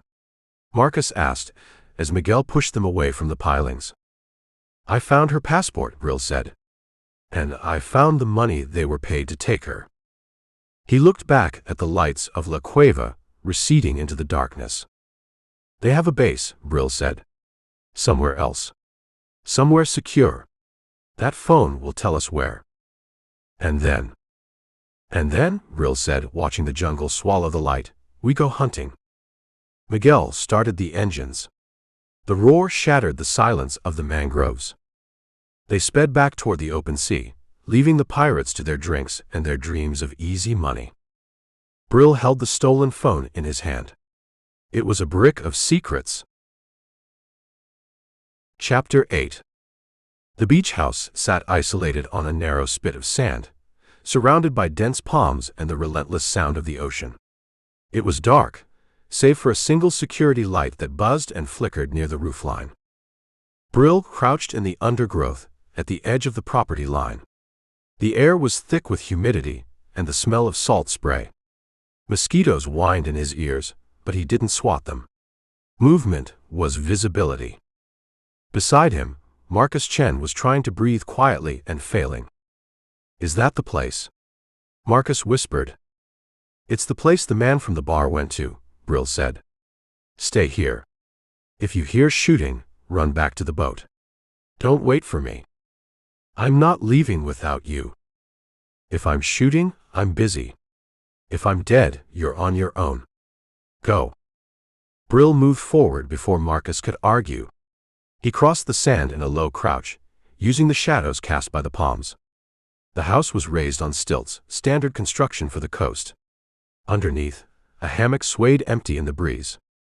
He reached the stairs. Wood weathered gray. He tested the first step. Solid. He climbed slowly, keeping his weight on the edges of the treads. At the top, a screen door led to a wraparound porch. The inner door was open, allowing the sea breeze to circulate. Inside, a man was snoring. Brill slipped through the screen door. The latch was rusted open. He moved into the main room. It was sparse. A table, a few plastic chairs, a cooler. The man from the bar, the one with the shark fin tattoo, was passed out on a cot in the corner. An empty bottle of aguardiente lay on the floor near his hand. A Glock 17 sat on the table next to a half-eaten arepa. Brill picked up the Glock. Checked the chamber. Loaded. He tucked it into his waistband at the small of his back. Then he started searching. He moved methodically. The table first. Under the arepa was a map. Laminated. Marked with grease pencil. Brill pulled a small flashlight from his pocket and shielded the beam with his hand. The map showed the coastline from Cartagena south to the Gulf of Morrosquio. Red X's marked several points in open water. But one area was circled heavily in black marker. A cluster of islands. The San Bernardo Archipelago. He took a picture of the map with his phone. Next to the map was a notebook. Brill flipped it open. Coordinates. Dates. Names of ships. Caribbean Princess. 1204. Royal Clipper. 0115. Isla de la Fantasia. 0312. Emma's ship. And next to it, a list of names. Circled. Chen. Thorn. Kovach. And prices. Chen, $250,000. Thorn, $100,000. Kovach, special. Special, Brill whispered. He photographed the page. He moved to the duffel bag at the foot of the cot. He unzipped it slowly. Inside were stacks of cash. US dollars. Hundreds. Bound in rubber bands. He estimated 50,000. Maybe more. This wasn't pirate loot. This was a payroll. Under the cash was a sat phone. Iridium. Ruggedized. Brill picked it up. He pressed the power button. The screen lit up. Battery low. But enough. He scrolled through the messages. Most were in Spanish. Short-coded commands. Paquete listo. Package ready. Esperando transporte. Awaiting transport. Then one in English. Delivery scheduled. Friday. 0200. Coordinates attached. Friday was 2 days from now. Brill tapped the message to see the coordinates. They matched the circle on the map. He heard a shift on the cot. The man groaned, rolling over. The spring squeaked. Brill froze. He clicked the phone screen off and slipped it into his pocket. The man opened his eyes. Blinky, unfocused. He saw a shape in the dark. "K?" the man grunted. He reached for the table, his hand groping for the gun that wasn't there. Brill stepped forward. He didn't hesitate. He kicked the man in the face. The heel of his boot connected with the man's jaw. A wet crack echoed in the room. The man's head snapped back against the wall, and he slumped onto the cot unconscious. Brill checked his pulse. Strong. He'd have a headache and a wired jaw, but he'd live. He grabbed the duffel bag. Zipped it. He walked out onto the porch. The ocean roared, indifferent. He descended the stairs and crossed the sand back to the tree line. Marcus was waiting, crouched in the brush like a frightened animal. "Did you find anything?" Marcus hissed. Brill held up the sat phone. "I found the delivery schedule." "Delivery?" "They're moving them. Friday. 2 days." "Where?" "San Bernardo Islands. We have coordinates." "Is Emma? Is she okay?" "Her name was on the list," Brill said. "With a price tag. 250,000. Marcus flinched. "They're selling her." "They're selling everyone. But there's something else." "What?" "The third hostage. Elena Kovac. Her price wasn't a number. It just said special." "What does that mean?" "It means she's not just inventory," Brill said. "She's the reason for the order." He looked back at the house. The light still buzzed. The man was still unconscious. But he wouldn't be for long. And when he woke up, he'd make a call. Not on the sat phone Brill stole, but on another one. Or a radio. "We need to move," Brill said. "We have the map. We have the phone. And we have the money." He tossed the duffel bag to Marcus. "What's this?" "Operating capital," Brill said. $50,000. Courtesy of Cazador. We're stealing from pirates. We're reallocating resources. We're going to need a boat. A fast one. And fuel. And supplies. We have Miguel. Miguel has a panga, Brill said. We need something that can handle open water and outrun a gunboat. Where do we get that? Brill started walking back toward the beach where Miguel was waiting. We buy it, Brill said. With their own money. They reached the water's edge. Miguel was smoking a cigarette, the ember glowing in the dark. He stood up as they approached. Trouble? Miguel asked. Not yet, Brill said. But the clock is ticking. Get us back to Cartagena. Fast. Miguel nodded. He pushed the boat off the sand. As they climbed in, Brill looked at the phone in his hand again. Friday. 0200. They had 36 hours to find a needle in a haystack of islands. And the needle was surrounded by sharks. Brill sat in the stern. He watched the dark shape of Baru recede. Chapter 9. The lights of Cartagena appeared on the horizon like a spilled bucket of diamonds, glittering cold and hard against the black velvet of the coastline. Miguel kept the panga at full throttle until they cleared the chop of the open channel and slipped into the calmer waters of the bay. The hull slapped against the surface, a rhythmic percussion that vibrated through the bench seat and into Brill's spine. Marcus sat huddled in the bow, the stolen duffel bag clutched to his chest like a life preserver. He was shivering, though the air remained heavy and warm. The adrenaline dump had left him hollowed out. Brill watched Miguel. The boatman stood at the center console, one hand on the wheel, the other holding a cigarette he shielded from the wind. He drove by instinct, reading the water's texture in the dark. "Cut the engine," Brill said when they were a mile out from the docks. Miguel glanced back, his face illuminated by the cherry of the cigarette. He throttled down. The roar died to an idle burble. The boat drifted. "We are not at the dock," Miguel said. "I know," Brill said. "We need to talk before we land. And I don't want to do it where people can hear. Talk is cheap. Gas is expensive." "I have money for gas," Brill said. "I have money for a lot of things." He moved from the stern to the console. He stood next to Miguel, looking out at the city skyline. The skyscrapers of Boca Grande stood like sentinels guarding the wealth from the rest of the country. "The San Bernardo archipelago," Brill said. "How well do you know it?" Miguel took a drag of his cigarette. He let the smoke drift out over the water. "I know it. 10 islands. Maybe more, if you count the rocks birds shit on. Mucura, Tintipan, Santa Cruz del Islote. And the ones not on the tourist maps." Miguel turned to look at him. "Those are not for visiting. Shallow water. Mangroves. Bad currents.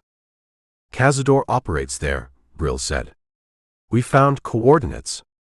A delivery is happening Friday at 0200. We're going to be there." Miguel laughed. It was a short, sharp sound, devoid of humor. "No," Miguel said. "You are going to be there. I am going to be here, drinking beer and sleeping in my bed. I drove you to Baru. I waited. I brought you back. That was the deal. 500 and 500. The deal has changed." "Deals do not change.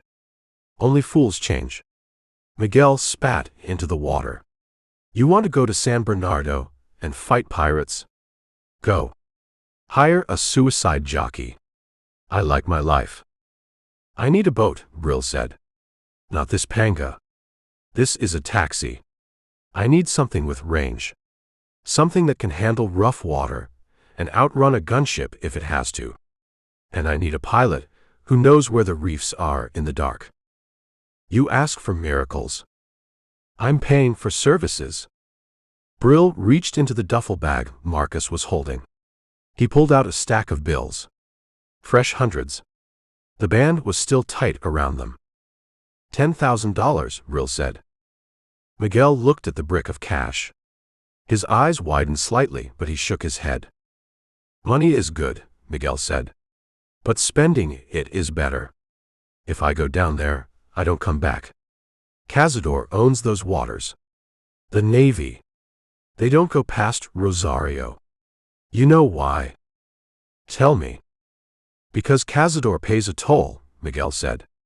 His voice dropped, losing the bravado. "He is not just a bandit. He is part of the machinery. The admiral in Cartagena. He has a new villa.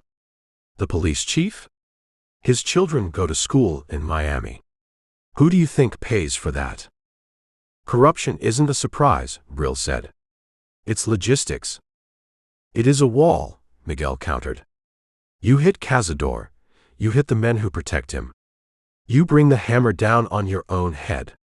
Why do you think he operates so openly? Why do you think he takes hostages from cruise ships and no one stops him?"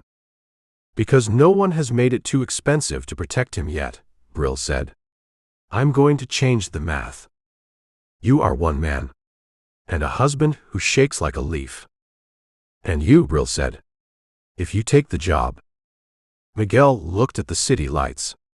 He looked at the cash in Brill's hand. He looked at the scars on his own knuckles. "Why do you care?" Miguel asked. You are a gringo consultant. You go home.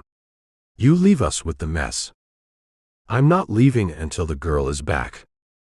The girl is already sold, man. You saw the list. Delivery. That means she is gone. Friday, Brill said. 02:00.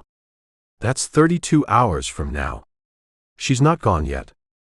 Brill peeled another stack from the duffel. 20,000, Brill said. 10 for the boat. 10 for you. Cash. Up front. Miguel stared at the money. $20,000 was 5 years of earnings. Maybe 10. It was enough to fix his mother's roof. Enough to buy a new engine. Enough to leave Cartagena and start over somewhere else where the pirates didn't own the ocean. I know a boat, Miguel said softly. What kind? A Midnight Express. 39 feet. 3 Mercury 350s on the back. It was seized by the Coast Guard last year from a drug runner. It sits in a dry dock in Monga. The man who watches the yard, he owes me. Is it seaworthy? It needs fuel. It needs oil. But the hull is Kevlar. It will do 60 knots in 4-foot swells. It is a beast. Can you get it? For $10,000? I can buy the man's silence and his keys. Do it. Miguel took the cigarette from his mouth and flicked it into the dark water. It hissed and died. There is something else, Miguel said. If we go heavy. Cazador's men carry rifles. AKs. Ours. This, he pointed to the Glock tucked into Brill's waistband, is a toy. I can handle the hardware, Brill said. You just handle the wheel. No, Miguel said. I handle the wheel, but I also handle my own safety. If we take the Midnight, we take my grandfather's surprises. What surprises? My grandfather was a smuggler in the 80s. He left things under the floorboards of his house. Things that rust slowly if you keep them oiled. Brill studied the young fisherman. The hunger was still there, but something else had joined it. Fatalism. Miguel had done the math. He knew the odds. And he was betting on the 20,000. Get the boat, Brill said. Get the surprises. We leave at dawn. We leave at night, Miguel corrected. To move a boat like that in daylight is to announce yourself. We prep tomorrow. We fuel. We load. We leave when the sun drops. We hit the archipelago in the dark. Fine. Tomorrow night. Brill handed him the cash. Miguel tucked the bricks into his waistband, covering them with his loose shirt. You are crazy, Miguel said. But you pay well. Bring us to the dock, Brill said. Somewhere quiet. Miguel pushed the throttle forward. The Panga surged, lifting its nose toward the city. Marcus crawled back from the bow. He looked at Brill, his face a mask of exhaustion and confusion. We have a boat. Marcus asked over the engine noise. We have a rocket with a hull, Brill said. And Miguel? He's in. Is he trustworthy? He just took $20,000 of stolen pirate money to steal a drug runner's boat from a corrupt impound yard, Brill said. He's exactly the kind of trustworthy we need. They slipped into the harbor, bypassing the main piers. Miguel guided them into a narrow inlet lined with shacks and repair yards. The smell of fiberglass resin and dead fish was overpowering. He tied up to a rotting post. Go, Miguel said. Find a hotel. Sleep. I will call you when the boat is ready. Don't disappear, Miguel, Brill said. Miguel patted the cash at his waist. I am not disappearing. I am investing. Go. Brill and Marcus climbed onto the dock. They walked through the maze of the boatyard until they reached the street. We need a place to lay low, Brill said. Not El Marinero. Somewhere clean. Somewhere with walls. They found a small hotel, 3 blocks inland. A courtyard, heavy wooden doors, no front desk computer. Brill paid for a room with cash. Inside, the room was cool and dark. Marcus sat on the edge of one bed, staring at the floor. "Friday," Marcus whispered. 2 a.m. "We'll be there," Brill said. He was stripping down the Glock he'd taken from the beach house, cleaning the grit out of the slide mechanism with a rag from the bathroom. "What if we're too late?" "We're not." "But what if?" "Stop," Brill said. He reassembled the weapon with a sharp, metallic snap. "Panic burns energy. Worry burns energy. You need both for what comes next." "I've never shot a gun," Marcus said. "I've never been in a fight. I write code, Brill. I solve logic puzzles." "This is a logic puzzle," Brill said. "The problem is men with guns holding your wife. The solution is removing the men." It sounds simple when you say it. It is simple. It's just violent. Brill walked to the window. He peered through the wooden shutters. The street below was empty. He thought about what Miguel had said. The corruption. The wall. Cazador wasn't just a pirate. He was an asset.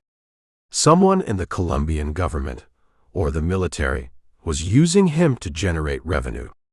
Kidnapping wasn't a crime to them, it was a tax. And Brill was about to commit tax evasion on a massive scale. He turned back to the room. Marcus had lain down, still wearing his shoes, and passed out from sheer emotional overload. Brill sat in a chair by the door. He put the Glock on the table next to the sat phone and the map. 32 hours. He closed his eyes, but he didn't sleep. He ran the coordinates through his mind. He visualized the archipelago, the mangroves, the dark water. Miguel was right. It was suicide. But Brill had been dead for a long time. It was the living he was worried about. Chapter 10. The San Bernardo archipelago was a scattered handful of emeralds thrown onto a sheet of black glass. In the daylight, the islands were tourist postcards: white sand, turquoise water, eco-lodges with thatched roofs. But under the new moon, they were a labyrinth of shadows and treacherous currents. Miguel piloted the Midnight Express with the lights killed. The 39-foot hull sliced through the water at 40 knots, the triple Mercury engines humming a low, powerful baritone that was swallowed by the vastness of the sea. Brill stood next to him at the helm, scanning the horizon with thermal binoculars. The world was green and gray through the lenses. Heat signatures from distant fishing boats drifted like ghosts. The islands were cold, dark masses rising from the warmer water. "Slow down," Brill said. "We're close to the coordinates." Miguel pulled back on the throttles. The boat dropped. The roar of the engines faded to a whisper. "Which island?" Miguel whispered. "None of them," Brill said. "The coordinates point to the channel between Mucura and Tintipan. Deep water. Strong current." "That is a smuggling lane," Miguel said. "Boats pass through there to avoid the Coast Guard patrols." Brill checked the GPS on the console. They were a mile out. "Take us in," Brill said. "Idle speed. No wake." They crept forward. The islands loomed larger, blocking out the stars. The smell of land reached them: wet earth, rotting vegetation, and wood smoke. Marcus sat in the jump seat behind the helm, clutching the rail. He looked sick. The speed run had battered him, and the darkness was doing the rest. "Do you see anything?" Marcus asked. "Not yet," Brill said. He scanned the channel. Nothing moving. No running lights. No engine noise. Then a flicker. It was faint, a momentary spark of heat against the cold background of the mangrove shoreline on the smaller island to the east. Brill focused the binoculars. A boat. Low profile. Sleek. It was tucked into a cove, almost invisible against the trees. "Contact," Brill said. 3 o'clock. 400 yards. Miguel turned the wheel slightly. "I see it. A shadow." "Is that them?" Marcus asked, standing up. Sit down, Brill ordered. And stayed down. He watched the boat. It wasn't alone. There was movement on the shore. Heat signatures. Men walking. It's a compound, Brill said. Hidden in the trees. I count 2 guards on a dock. 1 boat in the water. More structures inland. Is it Cazador? Miguel asked. It fits the profile. Hidden. Defensible. Access to the open sea. What do we do? We watch, Brill said. We verify. We are sitting ducks here, Miguel hissed. If they have radar. If they had radar, they'd have seen us 10 miles ago. They're pirates, Miguel. Not the Navy. They rely on eyes and ears. Brill kept the binoculars trained on the dock. A door opened in one of the buildings. Light spilled out, brief and yellow. 2 figures emerged. They were dragging something between them. A person. Brill adjusted the focus. The person was limp. Head down. Hands bound. They dragged the figure to the end of the dock and threw them onto the boat. Then 2 more figures came out. Walking under their own power, but stiffly. Hands tied behind their backs. Hostages, Brill said. Is it Emma? Marcus whispered. Is it her? I can't tell. Too far. But the timing fits. The sat phone said delivery was tonight. They're moving them. We have to stop them, Marcus said. He reached for the throttle. Brill grabbed his wrist. Hard. Don't touch that. They're taking her. You said we'd stop them. I said we'd find them. If we charge in there now, they'll kill the hostages and dump the bodies before we get within range. That boat is faster than us. This boat does 60 knots, Miguel said defensively. That boat is a stealth interceptor, Brill said. It does 70. And it has a mounted machine gun on the bow. I saw the heat signature of the barrel. Marcus slumped back into the seat. So we just watch. We follow, Brill said. They're moving the cargo. That means they're going to a meet. A transfer. We wait until they're in open water. Distracted. The boat at the dock fired its engines. A low, muffled rumble. It backed out of the cove, turning north. They are leaving the channel, Miguel said. Heading for the banks. Follow them, Brill said. Keep a mile back. Use the radar, not your eyes. Miguel nodded. He nudged the throttles forward. The Midnight Express surged, a predator stalking its prey. They followed the dark boat for an hour. The islands fell behind them. The sea grew rougher, the swells lifting the hull and dropping it with bone-jarring force. The lead boat didn't speed up. It maintained a steady 30 knots. Cruising speed. Where are they going? Marcus asked. There's nothing out here. There's the shipping lane, Brill said. Freighters. Tankers. Or a rendezvous point. Miguel pointed at the radar screen. Contact. Large vessel. Stationary. 5 miles ahead. Brill looked. A solid blip. Too big for a yacht. Too small for a container ship. That's the destination, Brill said. He raised the binoculars.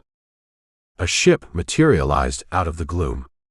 A converted trawler, maybe 100 feet long. Rusty hull, crane on the aft deck. It sat low in the water, rocking in the swell. The fast boat was approaching it. They're transferring the hostages, Brill said. That trawler is the mothership.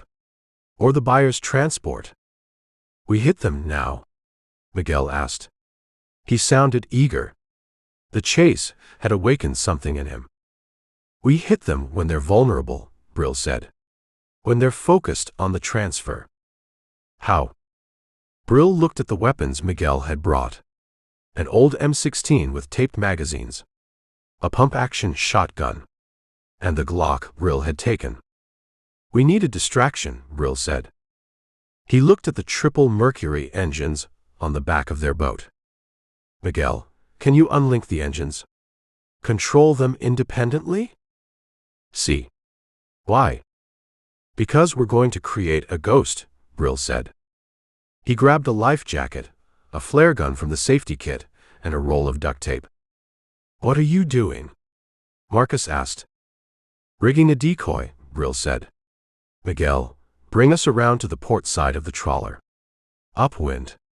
Cut the engines when we're 2 miles out. And then, Brill said, taping the trigger of the flare gun down but keeping the safety on, we start the fire. He looked at the trawler. Lights were coming on deck. Figures were moving. Emma Chen was on that ship. Or she was about to be. And Brill was about to turn a quiet exchange of human cargo into a war at sea. Get ready, Brill said. Tonight we take it all back. Chapter 11. The island wasn't on any map. It was a dense, dark smear of vegetation rising from the black water, one of the nameless rocks that cluttered the San Bernardo archipelago like debris from a broken continent. Miguel kept the Midnight Express a mile out, the engines barely idling. They drifted in the lee of a larger, uninhabited quay, hidden from the direct line of sight. Brill stood at the bow, the thermal binoculars pressed to his eyes. The green phosphor screen turned the world into a ghostly monochromatic landscape. The compound was hidden well. It was tucked into a deep cove, shielded by a dense wall of mangroves. A long wooden dock extended into the water, with a thatched roof boathouse at the end. Inland, 3 structures were visible through the trees: a generator shed, a barrack-style bunkhouse, and a main building that looked like a converted eco-lodge. What do you see? Marcus whispered. He was crouched behind the gunwale, clutching the pump-action shotgun like a talisman. 20 men, Brill said. Maybe more. He scanned the perimeter. Guards were posted at the dock, near the generator, and on the roof of the main building. They weren't slouching pirates drinking rum. They were patrolling, carrying rifles at the low ready, checking sightlines. That's a lot of guns, Miguel muttered from the helm. It's a fortress, Brill agreed. He shifted his focus to the main building. It had large windows facing the water, but they were covered with heavy wooden shutters. Light leaked through the slats. He zoomed in. Movement inside. Shadows passing the gaps in the wood. I see heat signatures in the main house, Brill said. Stationary. Clustered together. Is it them? Marcus asked. It fits the profile. Hostages are usually kept central, away from the perimeter. Brill lowered the binoculars. He looked at the water. The current was strong here, pulling toward the island. We can't take the boat in, Brill said. They'll hear the engines, even at idle. So we swim? Miguel asked, looking at the dark water with distaste. I swim, Brill said. You stay with the boat. Keep it running. If you hear shooting, you come in hot. If you don't hear anything in 2 hours, you leave. I'm coming with you, Marcus said. No. She's my wife. And if you drown, or step on a twig, or freeze up when a guard looks at you, she's a widow. Stay on the boat. I can help. You can help by being ready to grab her when I bring her out. Brill stripped off his shirt. He rubbed mud from the anchor well onto his face and chest, darkening his skin. He checked the Glock. He checked the knife strapped to his ankle. Give me the map, Brill said to Miguel. Miguel handed him a laminated chart. Brill studied the cove again. There's a secondary channel, Brill said, pointing to a narrow break in the mangroves on the south side. It looks too shallow for a boat, but deep enough for a swimmer. It leads right behind the generator shed. That is where the crocodiles live, Miguel said helpfully. Better crocodiles than AK-47s. Brill slipped into the water. It was warm, like bathwater, but salty enough to sting his eyes. He swam with a slow, silent breaststroke, keeping his head low. He reached the mangroves. The roots were a tangled mess of slick wood and shadows. He pulled himself through, moving inch by inch. Crabs skittered away from his hands. Something large splashed in the water to his left. He ignored it. He reached the edge of the clearing. The generator shed was 20 yards away. A guard was leaning against the wall, smoking. He wore camouflage fatigues and carried an AR-15. Brill waited. The guard finished his cigarette. He flicked the butt into the bushes and turned to walk his patrol route. Brill moved. He crossed the open ground in a low crouch, silent as a ghost. He reached the back of the shed and pressed himself against the corrugated metal. He listened. The generator hummed, masking small sounds. He moved to the corner. The main house was 50 yards away across a dirt courtyard. He needed to get closer. He scanned the ground. No cover. Just hard-packed dirt and sparse grass. He looked up. A power line ran from the shed to the main house. It was strung low, sagging between wooden poles. No. Too exposed. He checked the guard rotation again. The man who had been smoking was now walking the perimeter fence. Another guard was on the dock. But the space between the shed and the house was clear for 30 seconds. Brill sprinted. He reached the side of the main house and flattened himself against the wood. He was under a window. He listened. Voices inside. Spanish. Rough laughter. The sound of a television. And then, deeper in the house, silence. He moved along the wall until he found a crack in the shutter. He put his eye to the wood. The room inside was a holding cell. No furniture, except for thin mattresses on the floor. A single bulb hung from the ceiling. 5 people were sitting on the mattresses. 3 men. One looked like the British tourist Marcus had described. The others were local, maybe crew from other ships. 2 women. One was young, blonde, with a face that looked carved from ice. She sat with her back straight, watching the door. Elena Kovac. The other woman was huddled against the wall, her knees pulled to her chest. Dark hair. A familiar face from the photos on Marcus's phone. Emma Chen. She looked tired. Dirty. Scared. But alive. Brill exhaled. A long, slow breath. He had found them. Now, he just had to get them out past 20 armed men without starting a war. Or more likely, by starting one. He pulled back from the window. He checked the perimeter again. He needed a distraction. Something big. Something loud. He looked back at the generator shed. Fuel drums were stacked against the side. Diesel. Brill smiled in the dark. It wasn't subtle. But subtle hadn't worked for the last 3 days. He began to crawl back toward the shed. Chapter 12. The plan was a suicide pact with better lighting. Brill crouched behind the fuel drums, stacked against the generator shed. The smell of diesel was thick, masking the scent of the sea and the fear sweating out of his own pores. He checked his watch. 0145. 15 minutes until the delivery window. 30 minutes until the rescue attempt turned into a massacre if he didn't control the chaos. He pulled the sat phone from his pocket. The battery indicator was flashing red. 1 bar. Enough. He texted Miguel. Wait for the fire. Then come in hot. West side. He didn't wait for a reply. He put the phone away and turned his attention to the drums. There were 4 of them. 55 gallons each. Rust around the rims, but the metal was solid. He unscrewed the cap of the nearest drum. The fumes hit him like a punch. He tilted the drum. It was heavy, full. He braced his shoulder against it and shoved. It tipped, gurgling as the diesel spilled onto the dry, packed earth. The liquid spread quickly, soaking into the ground and pooling around the base of the shed. He moved to the second drum, tipped it. The third. By the time he was done, the ground around the shed was a swamp of fuel. The fumes were dizzying.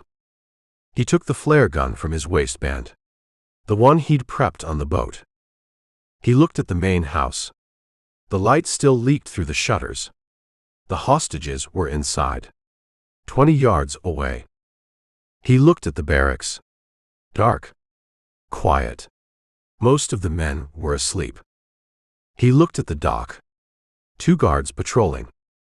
He needed them distracted. He needed them panicked. He aimed the flare gun at the pool of diesel. He pulled the trigger. The flare hissed out, a streak of red phosphorus. It hit the fuel. The world turned orange. The whoosh of ignition was a physical force, a blast of heat that singed Brill's eyebrows. The fire climbed the walls of the shed instantly, feeding on the dry wood and the accelerant. Black smoke billowed up, blotting out the stars. Fuego, someone screamed. Fuego. The camp erupted. Doors banged open. Men shouted. The guards on the dock turned, running toward the blaze. The barracks emptied, half-dressed men stumbling out with rifles in their hands, eyes wide with confusion. Brill didn't watch the fire. He watched the main house. The front door opened. 2 guards ran out, weapons raised, looking for a target. They saw the fire and hesitated. Agua, one yelled.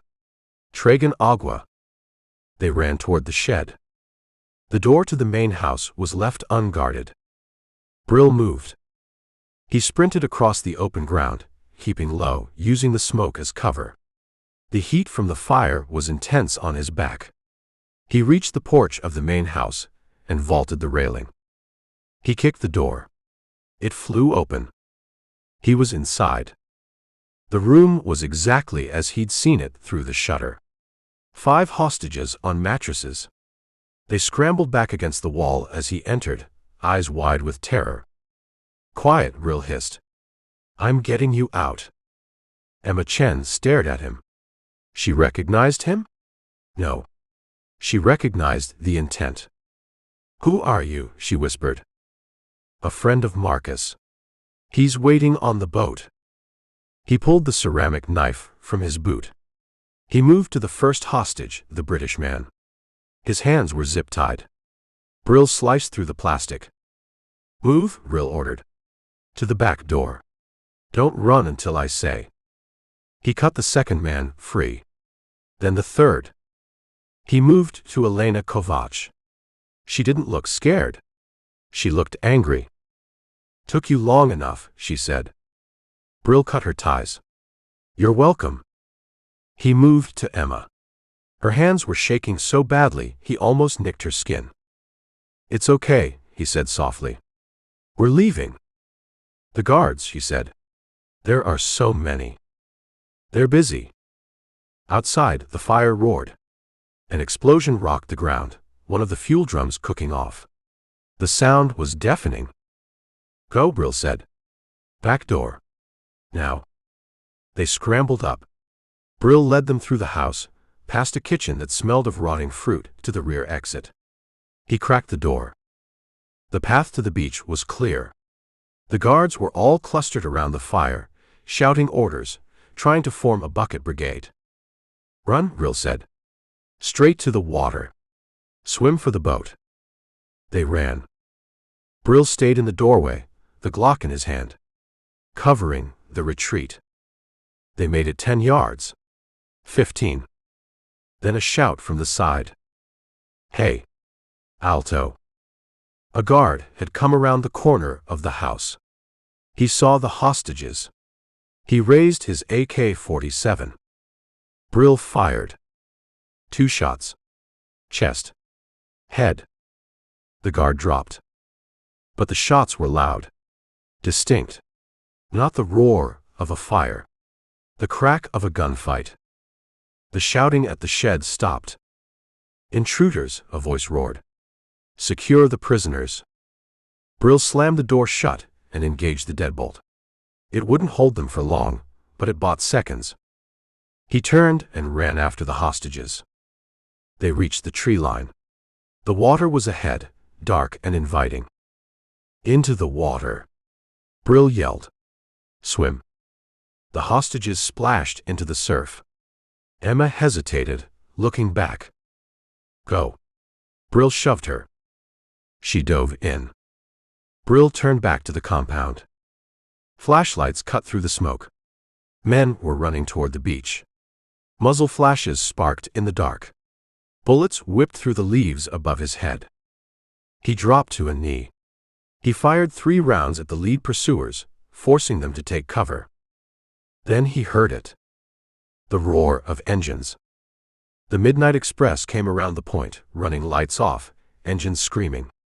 Miguel was pushing the throttles through the firewall.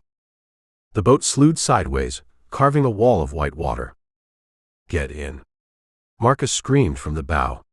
He was holding the shotgun, aiming it at the sky, his face a mask of terror and determination. Miguel cut the engines to idle.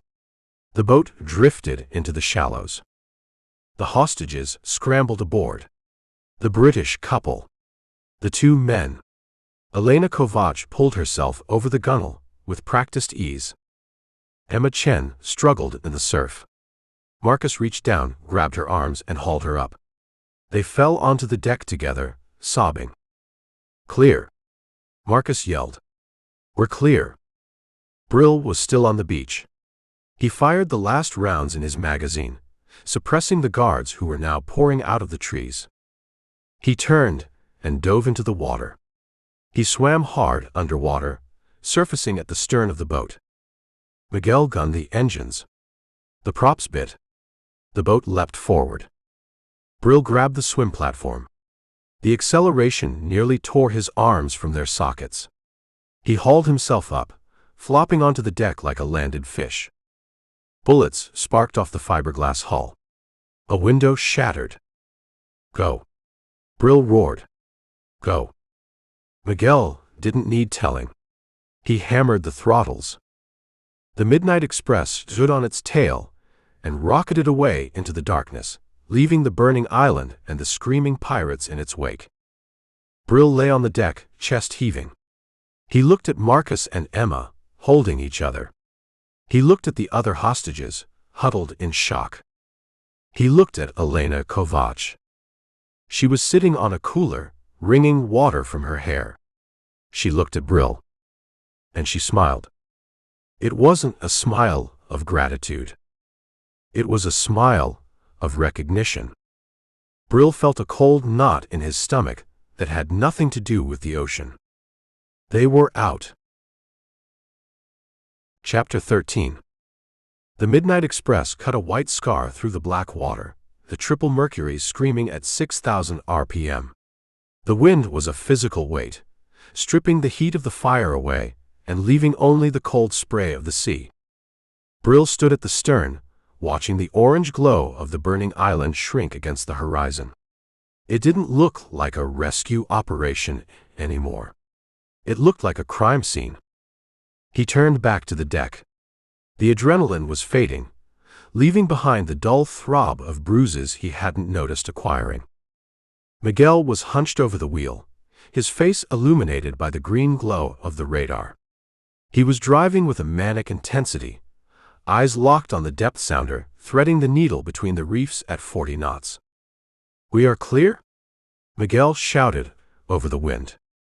For now, Brill said. Keep it wide open until we hit the channel. Brill scanned the passengers.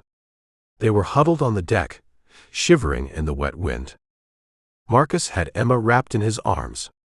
She was staring at nothing, her face streaked with soot and salt water, her body trembling with the aftershocks of terror. Marcus was whispering to her, rocking her slightly, his hand stroking her matted hair. Brill moved past them. He checked on the other hostages. In the confusion of the beach, he had counted heads, not faces. Now, in the wash of the deck lights, he looked closer. The British couple Marcus had described wasn't there.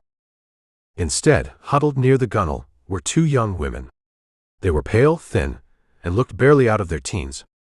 They wore rags that had once been sundresses. They weren't holding each other. They were sitting apart, arms wrapped around their knees, eyes darting around the boat like trapped birds. Brill crouched in front of them. "Do you speak English?" he asked.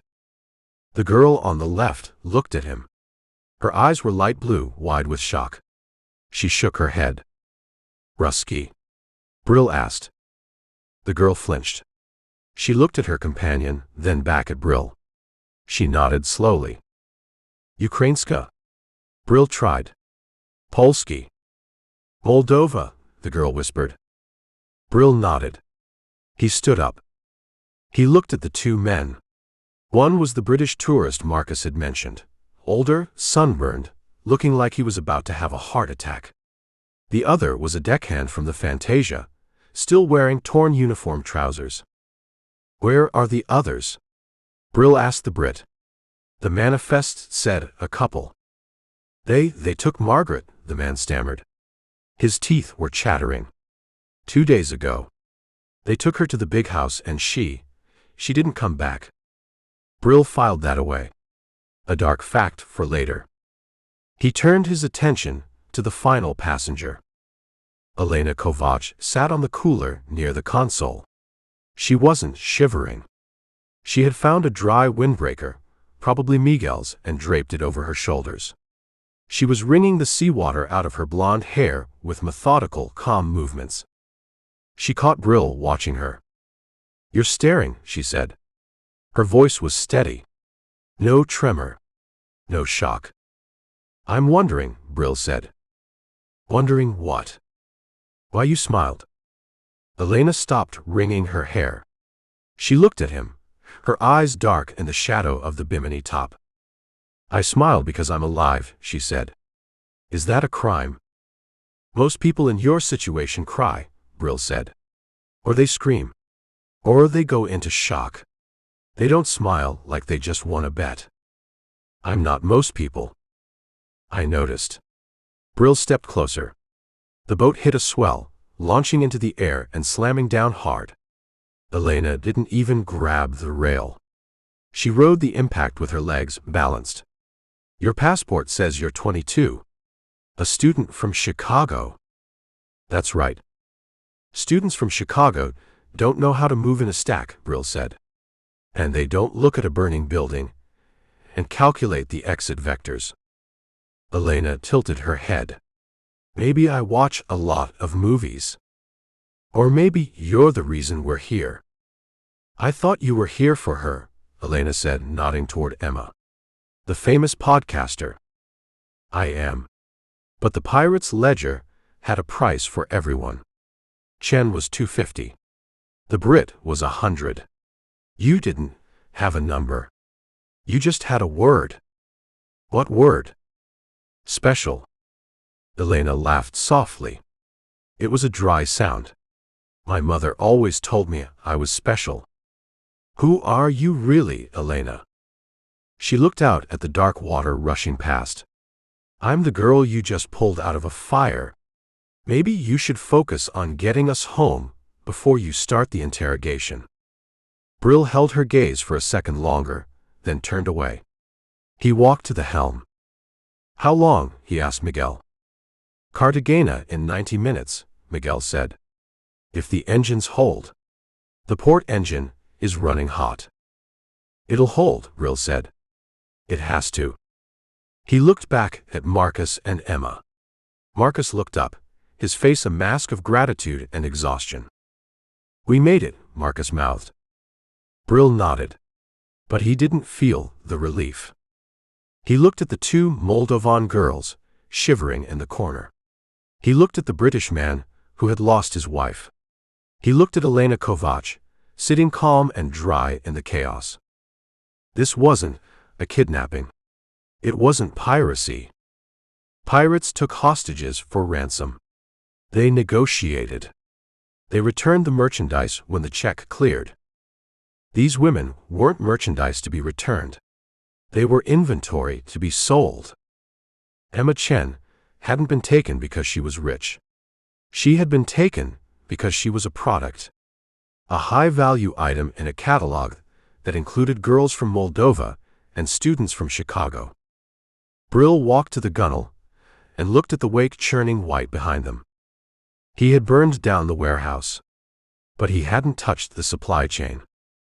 And somewhere in the dark, the buyer was still waiting for his delivery. Brill touched the Glock in his waistband. Chapter 14. The Midnight Express drifted into the quiet water of a small cove on the north side of Tintipin. It was a tourist spot by day, but at 3 a.m. it was deserted. Miguel killed the engines. The silence that followed was heavy, broken only by the sound of water slapping against the hull and the soft weeping of one of the Moldovan girls. "We need to move them," Brill said. "This boat is a target. The fire on the island will be visible for miles. The Navy will come. Or Cazador's friends." "Where do we go?" Marcus asked. He was sitting on the deck, holding Emma's hand. She was shivering, wrapped in a blanket Miguel had pulled from a storage locker. "Cartagena is too far," Brill said. "We need to get to the mainland. Somewhere quiet. Somewhere we can disappear." He turned to Miguel. "You know the coast. Where can we hide?" Miguel lit a cigarette, his hands shaking slightly. The adrenaline was wearing off, replaced by the cold reality of what they had just done. "There's a fishing village near Tolu," Miguel said. "My cousin lives there. He has a truck. He can take us to Monteria. From there you can fly." "Do it," Brill said. "Get us there." Miguel nodded and restarted the engines, keeping them low. He turned the boat south, away from the burning island, away from the chaos. Brill moved to the bow. He sat on the cooler next to Elena. She was still calm, still watchful. "You're not a student," Brill said. Elena looked at him. "I never said I was." "Your passport did." "Passports are paper. Paper lies." "Who are you?" "Does it matter? You saved me. Isn't that enough?" "No," Brill said. "Because you knew what was happening. You knew the price. Special. That means you weren't just cargo. You were the objective." Elena smiled again, that same dry, humorless smile. "Maybe I'm just valuable." "To who?" "To the people who pay Cazador." Brill studied her. She was young, but her eyes were old. She had seen things. Done things. "You're not a victim," Brill said. "You're a player." "We're all players," Elena said. "Some of us just have better cards." She stood up and walked to the stern, leaving Brill alone with the dark water and the unanswered questions. They reached the mainland just before dawn. The village was a collection of wooden shacks on stilts, accessible only by a narrow channel through the mangroves. Miguel's cousin met them at the dock. He was a short, thick man with a machete on his belt. He didn't ask questions. He just nodded when Miguel spoke to him in rapid-fire Spanish. They loaded into the back of a battered truck. It smelled of fish and gasoline. The drive to Monteria took 3 hours. The roads were dirt tracks through the jungle, then paved highways crowded with trucks and buses. Brill sat in the back with the hostages. Emma was sleeping, her head on Marcus's shoulder. The Moldovan girls were huddled together, whispering. Elena sat apart, watching the road. They reached Monteria at noon. It was a bustling city, hot and dusty. Miguel's cousin dropped them at a small hotel on the outskirts. "This is as far as I go," the cousin said. Brill paid him. He paid Miguel the rest of the money. "Go back to Cartagena," Brill told Miguel. "Disappear for a while. Buy a new boat. Don't go back to the impound yard." "I am not stupid," Miguel said. He took the cash. "Good luck, Ringo. You will need it." He got back in the truck and drove away. Brill led the group into the hotel. He paid for 3 rooms. Cash. No ids. In the room he shared with Marcus and Emma, Brill sat on the edge of the bed. Emma was in the shower, scrubbing off the smell of the island. "We need to get out of Colombia," Marcus said. "The embassy in Bogotá." "No," Brill said. "The embassy is watched. The airports are watched. If Cazador has friends in the government, they'll be looking for us." "So what do we do?" "We go north," Brill said. "Overland. To Panama. Then Costa Rica. From there we can fly home. That will take days. It's better than getting caught at El Dorado." Emma came out of the bathroom. She was wrapped in a towel, her hair wet. She looked exhausted, but her eyes were clear. "Thank you," she said to Brill. "Don't thank me yet. We're not home." "Who were those men?" she asked. "On the island. They weren't just pirates." "No," Brill said. "They were traffickers. And they were selling you." Emma flinched. "Selling me?" "To a buyer. Codename Patron. The deal was set for tomorrow." "Who is Patron?" "I don't know," Brill said. "But I'm going to find out." "Why?" Marcus asked. "We have Emma. We're safe. Let's just go." "Because he's still out there," Brill said. "And because he paid for a delivery he didn't get. He won't just walk away. He'll come looking." "So we run?" "We run," Brill said. "But we also fight. If they come for us, we'll be ready." He stood up. "Get some sleep," he said. "We leave at dark." He walked out of the room. He needed to check on the others. He needed to find a way north. But mostly, he needed to figure out who Elena Kovac really was. And why someone was willing to pay a fortune for a 22-year-old student from Chicago. Chapter 15. The safe house in Cartagena was an apartment above a bakery in Getsemani, 2 streets over from a plaza where tourists drank cocktails and pretended the city was just a party. It belonged to a friend of Ortega's, a retired police captain who spent his pension on rum and kept his mouth shut. Brill sat at the small kitchen table, the shutters drawn against the afternoon sun. Emma sat across from him. She was clean now, wearing clothes Miguel's cousin had bought in the market, a loose linen dress that swallowed her frame. She was drinking tea, her hands wrapped around the mug for warmth in the heat. Marcus was pacing the small living room, checking his phone every 30 seconds. "Stop," Brill said. "You're burning energy you don't have." "I can't just sit here," Marcus said. "We're back in Cartagena. We're safe. Why aren't we going to the consulate?" "Because the consulate is a funnel," Brill said. "Everyone goes through it. And if Patron has reach, he has eyes on the door." "You keep saying Patron," Emma said. Her voice was stronger now, the tremor gone. "Do you know who he is?" "Not yet," Brill said. "But we have a way to find out." He pulled the stolen sat phone from his pocket.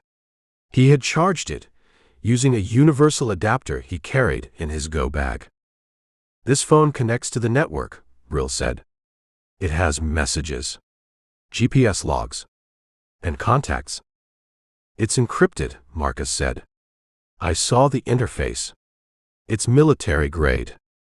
"It's commercial grade with a custom skin," Brill corrected. "And I'm not going to hack it. I'm going to use it." "How?" "By asking the only person who knows the codes." He looked at Elena Kovac. She was sitting on the floor in the corner, leaning against the wall. She had been silent since they arrived, watching them with that same detached amusement. "Elena," Brill said. She looked up. "Yes." "The phone. Unlock it." "Why would I do that?" "Because you want to know who sold you out," Brill said. "You weren't just kidnapped. You were targeted. Special. Remember? Maybe I like being special.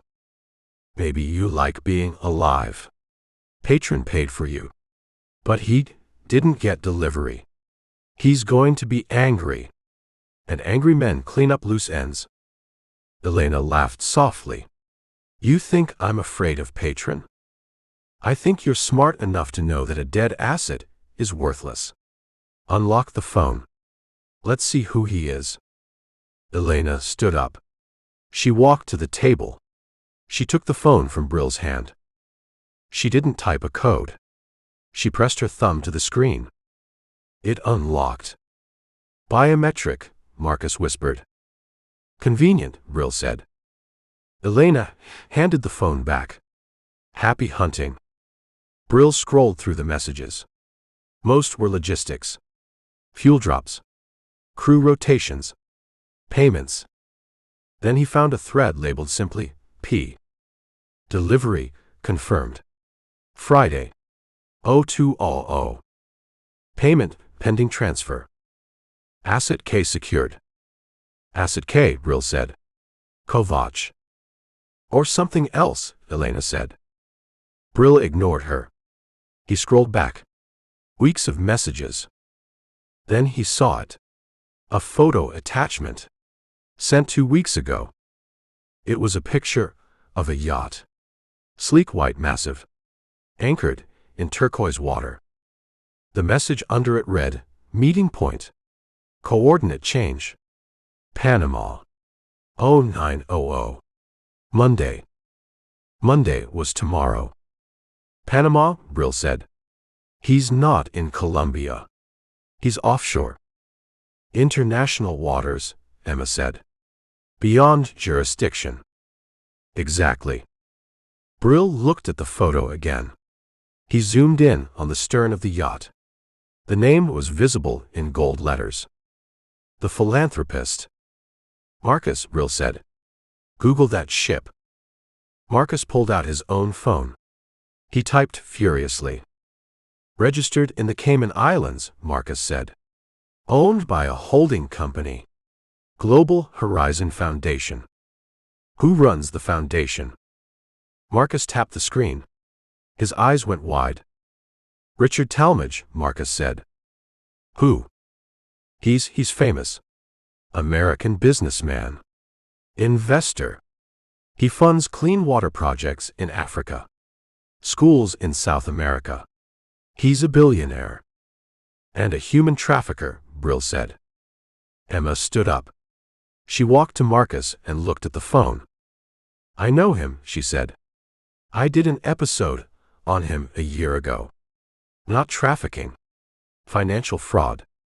He was accused of using his charities to launder money. But the charges were dropped. Witnesses disappeared. Witnesses like you, Brill said. He took me, Emma whispered. He didn't just buy me. He ordered me. To shut me up. And to make a profit, Brill said. Trafficking is just another business line for him. High risk, high reward. He looked at Elena. Did you know? Elena shrugged. I know Talmadge. We've crossed paths. You worked for him? I worked around him. Brill looked at the sat phone. The meeting was still on the schedule. Talmadge didn't know the island had burned. He didn't know his delivery had been intercepted. He was sitting on his yacht off Panama, waiting for his merchandise. We have a name, Brill said. We have a location. And we have a window. What are you thinking? Marcus asked. I'm thinking we go to the meeting. What? You want to deliver us? I want to deliver a surprise, Brill said. Talmadge thinks he's buying victims. I want to show him what happens when the victims fight back. That's insane, Marcus said. We barely survived the island. You want to attack a yacht? Not attack, Brill said. Infiltrate. We pose as the delivery team. We get close. And then we take him down. We need help, Emma said.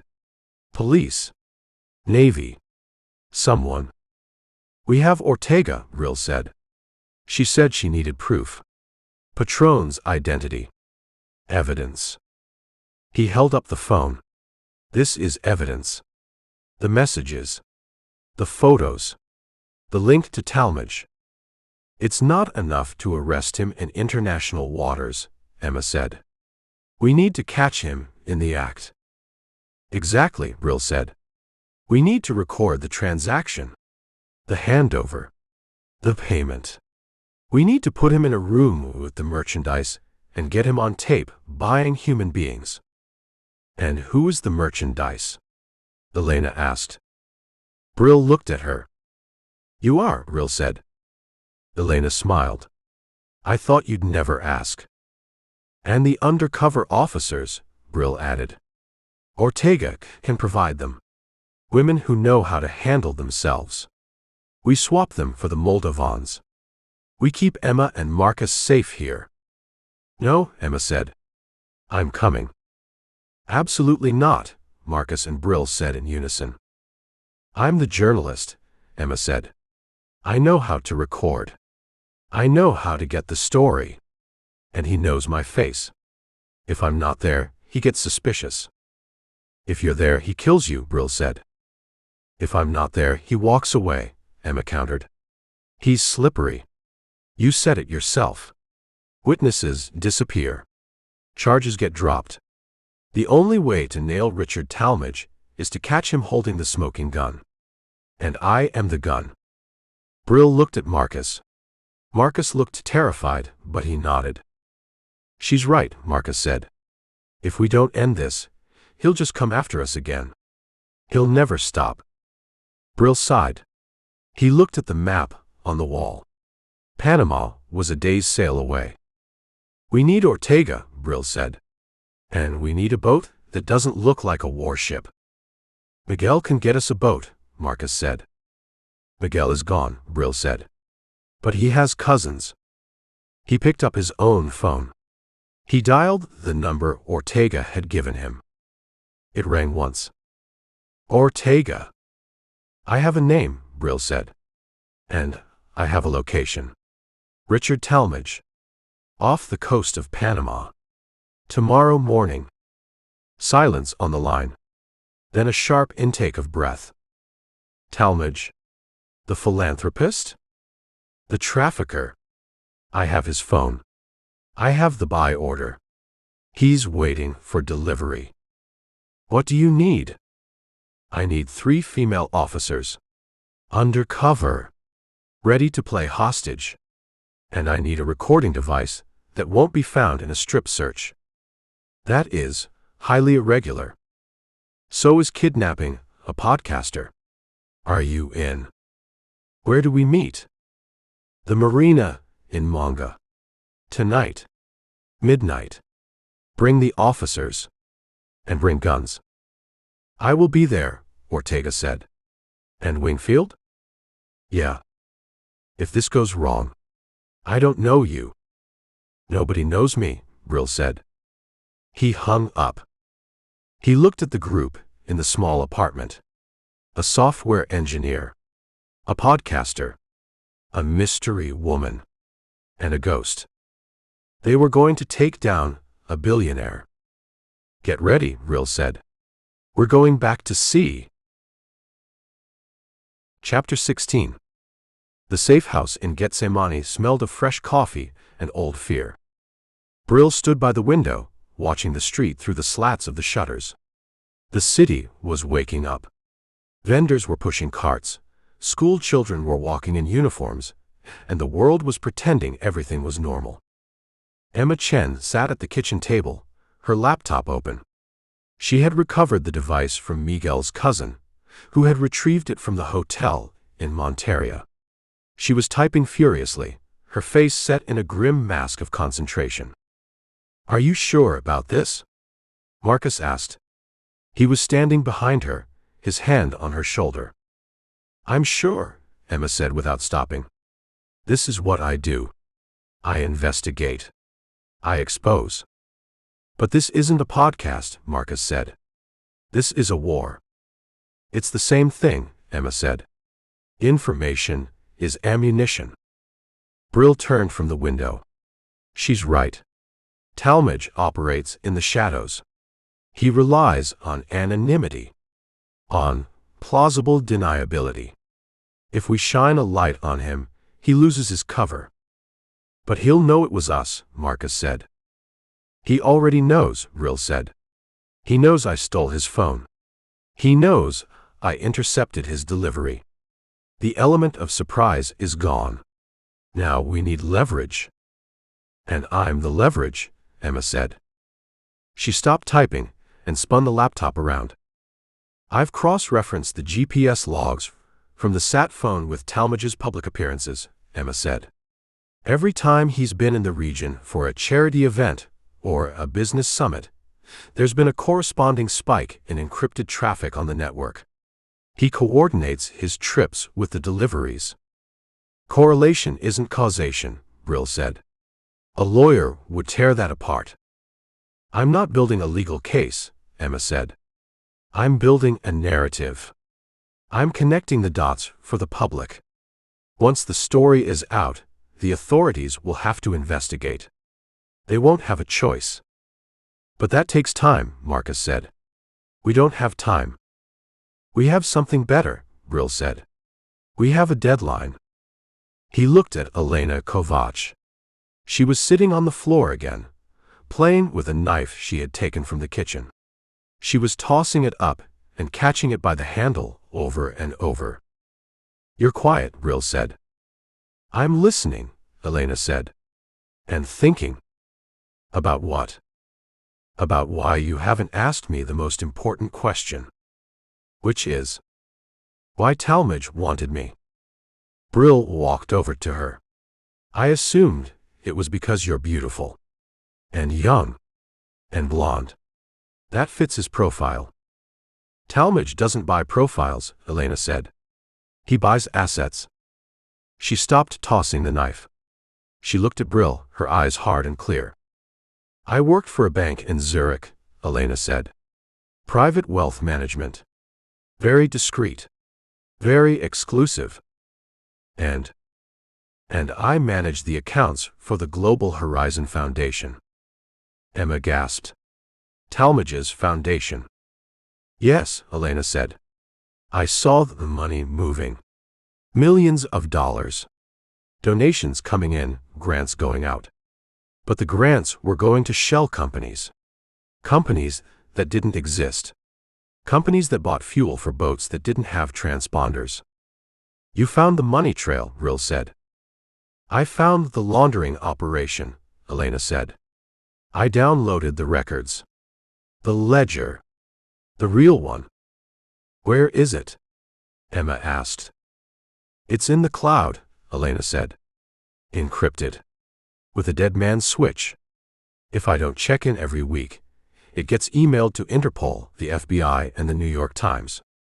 That's why he took you, Brill said. He didn't want to sell you. He wanted to silence you. He needed the password. He needed me to stop the email, Elena said. He was going to torture me until I gave him the keys. Then he was going to kill me. So you let yourself get kidnapped, Brill said. I didn't let myself get kidnapped, Elena said. I ran. I changed my name. I booked a cruise under an alias. I thought I was safe. But he found me. How? I made a mistake, Elena said. I used a credit card. Once. To buy a dress for the captain's dinner. And that pinged his network, Brill said. He has eyes everywhere, Elena said. Banks. Travel agencies. Airlines. If you move money, he sees it. So we can't run, Marcus said. He'll find us. We can run, Brill said. But we have to be smarter. We have to go off the grid. Or, Emma said, we stop running. She looked at Brill. You said we were going to infiltrate the meeting, Emma said. You said we were going to catch him in the act. That was before I knew you were the smoking gun, Brill said. Now the stakes are higher. If he gets you, he kills the story. If he gets Elena, he kills the evidence. So we use both, Emma said. I record the meeting. Elena provides the financial proof. We combine them. We destroy him completely. It's risky, Brill said. If he realizes who you are, if he realizes Elena is the accountant. He won't, Elena said. He's never met me. I dealt with his intermediaries. To him, I'm just a name on a spreadsheet. Asset K. And me? Emma asked. He knows my face. He thinks you're dead, Brill said. I told Ortega to spread the rumor. American tourist dies in botched rescue attempt. It's on the local news. So I'm a ghost, Emma said. Ghosts are useful, Brill said. They can go places the living can't. He turned to the sat phone. The meeting is tomorrow, Brill said. 0900. Panama. We need to get there, Marcus said. Miguel's cousin found us a boat, Brill said. A trawler. Slow, ugly, and perfect. It looks like a fishing boat. It smells like a fishing boat. But the hold is clean. We can hide there. And the crew? Just us, Brill said. And 3 undercover officers Ortega is bringing. He looked at the group. A software engineer. A podcaster. A whistleblower. And a ghost. They were a mess. They were amateurs. But they were also desperate. And desperate people were dangerous. We leave tonight, Brill said. Midnight. From the marina in Manga. What about Ortega? Marcus asked. Is she coming? No, Brill said. She has to stay here. Coordinate the legal side. Get the warrants ready. When we send her the evidence, she pulls the trigger. Assuming we survive to send it, Elena said. Survival is the primary objective, Brill said. Justice is the secondary. He picked up the sat phone. He sent a message to the number labeled Patron. Delivery on schedule. Issues with transport. Using alternative vessel. ETA 0900. A reply came back instantly. Acknowledged. Do not be late. Brill put the phone away. He's expecting us, Brill said. Let's not disappoint him. They began to pack. There wasn't much. Just the clothes on their backs, the weapons Brill had taken, and the weight of what they were about to do. Chapter 17. The screen of the sat phone glowed in the dim kitchen, a small window into the digital life of the man who sold human beings. Brill sat hunched over it, the scrolling lines of code reflected in his eyes. He wasn't a hacker like Simon, but he knew enough to navigate a file directory. The phone was a treasure map, but the X wasn't marked in ink, it was marked in metadata. I'm in, Brill said. Emma looked up from her laptop. In where? The message archive. Not the texts. The system logs. The stuff the user doesn't see. He turned the phone so she could see. Every message sent has a geotag, Brill explained. Even if the GPS is turned off for the apps, the hardware logs the tower triangulation. Talmadge is careful, but his phone is a tattletale. Can you pinpoint him?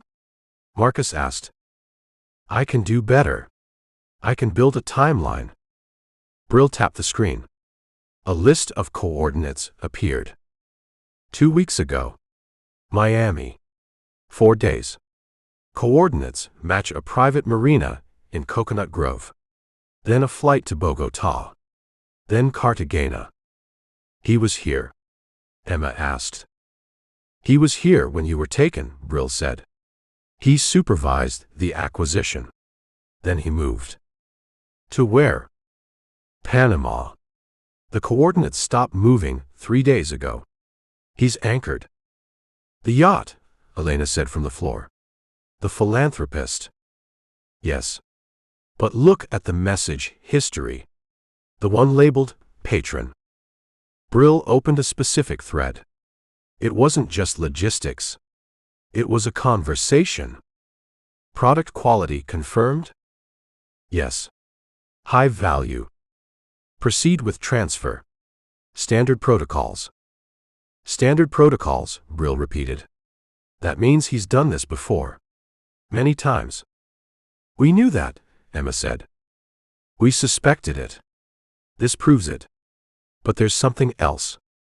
Brill scrolled down. Buyer interest confirmed for Lot 4. Arrange viewing. Lot 4, Brill said. That's not you, Emma. You're part of the main shipment. Lot 4 is separate. Elena.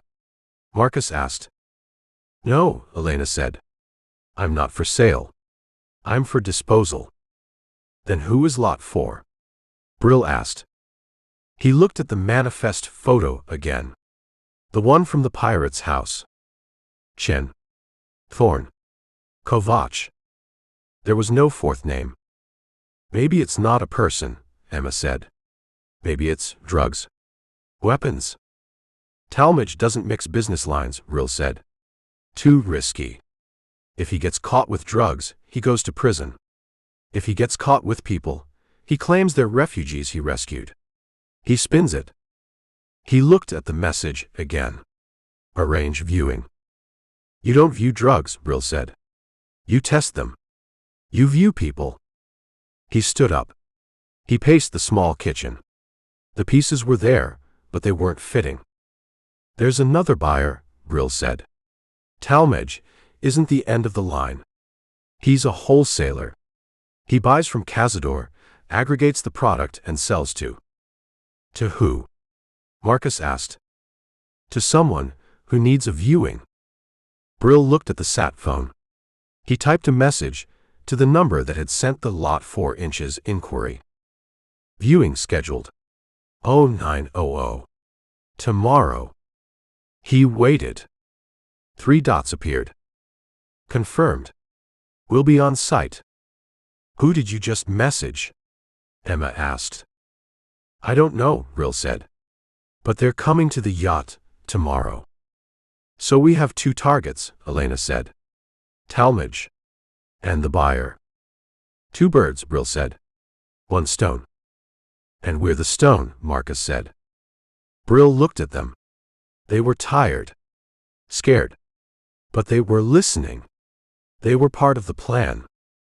We need to get to that yacht, Brill said. And we need to get there before 0900. Miguel's cousin got us the trawler, Brill said. It's slow. We leave in an hour. An hour? Marcus said. I'm not ready. You're never ready, Brill said. You just go. He picked up the sat phone. He looked at the last message. We'll be on site. The trap was set. But Brill had a feeling that the buyer wasn't just another rich pervert. The syntax was too precise. The timing too tight. Elena, Brill said. In the files you stole, did Talmadge ever mention a partner? Elena frowned. She thought back to the spreadsheets in Zurich. There were transfers, she said slowly. Large ones. To a holding company in Macau. Red Dragon Enterprises. Chinese. Maybe. Or just a shell. But the amounts, 10 million. 20 million. That's a lot of money for a partner. That's not a partner, Brill said. That's an investor. He looked at the phone. We're walking into a marketplace, Brill said. And the customers are hungry. He put the phone in his pocket. Pack your things, Brill said. We're going fishing. For what? Emma asked. Brill checked the Glock. For sharks. Chapter 18. The heat in Cartagena was a wet blanket, but the office of Detective Ortega felt like the inside of a freezer. It was 11:30 p.m. The station was quiet, the night shift settling into the rhythm of paperwork and bad coffee. Ortega sat behind her desk, her face illuminated by the harsh glow of a fluorescent lamp. She looked exhausted, but her eyes were sharp. You are asking me to commit treason, Ortega said. Brill stood in the shadows near the door. He was cleaning the Glock he'd taken from the beach house, wiping the salt spray from the slide with an oily rag. I'm asking you to do your job, Brill said. Human trafficking, organized crime, corruption. That's the mandate, isn't it? My mandate is to uphold the law, Ortega countered. Not to invade a foreign vessel in international waters with a team of undercover officers posing as sex slaves. The law stops at the 12-mile limit, Brill said. Talmadge knows that. Cazador knows that. That's why they operate there. If you stay in your jurisdiction, they win. And if I go out there, Ortega said, and something goes wrong, if an officer is killed, if a billionaire American philanthropist files a complaint, I go to prison. Or worse. If you don't go, Brill said, 3 women are sold tomorrow morning. And 3 more next week. And the week after that. He put the gun down on a stack of files. I have the proof, Brill said. The phone. The messages. The coordinates. Talmadge is the patron. He's the head of the snake. Evidence obtained illegally is inadmissible. We're not building a case for a judge, Brill said. We're building a trap. Once we have him on tape, once we have him taking possession of the merchandise, then you have jurisdiction.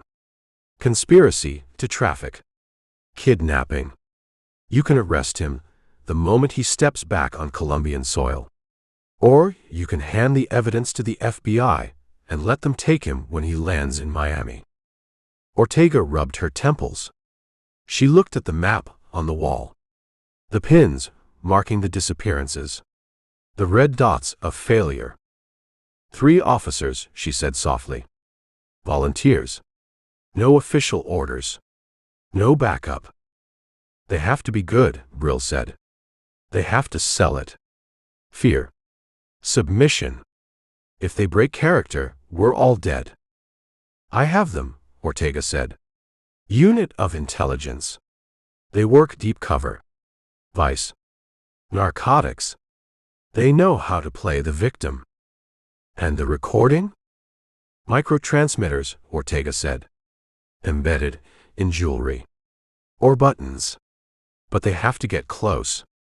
They have to get him to say the words. He'll say them, Brill said. He's arrogant. He thinks he's buying cattle. Ortega opened a drawer. She pulled out a bottle of aguardiente and 2 plastic cups. She poured. To treason, she said, raising her cup. Brill didn't drink. To justice. He picked up the gun. Midnight, Brill said. Marina, in Manga. Don't be late. Wingfield, Ortega said as he turned to leave. Yeah. This billionaire. Talmadge. Does he have security? He has a yacht, Brill said. He has money. He has secrets. Of course he has security. How much? Enough to make it interesting.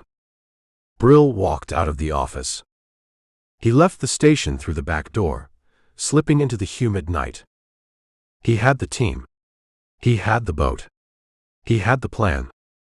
Now he just had to survive the execution. He hailed a taxi. Manga, Brill said. The marina.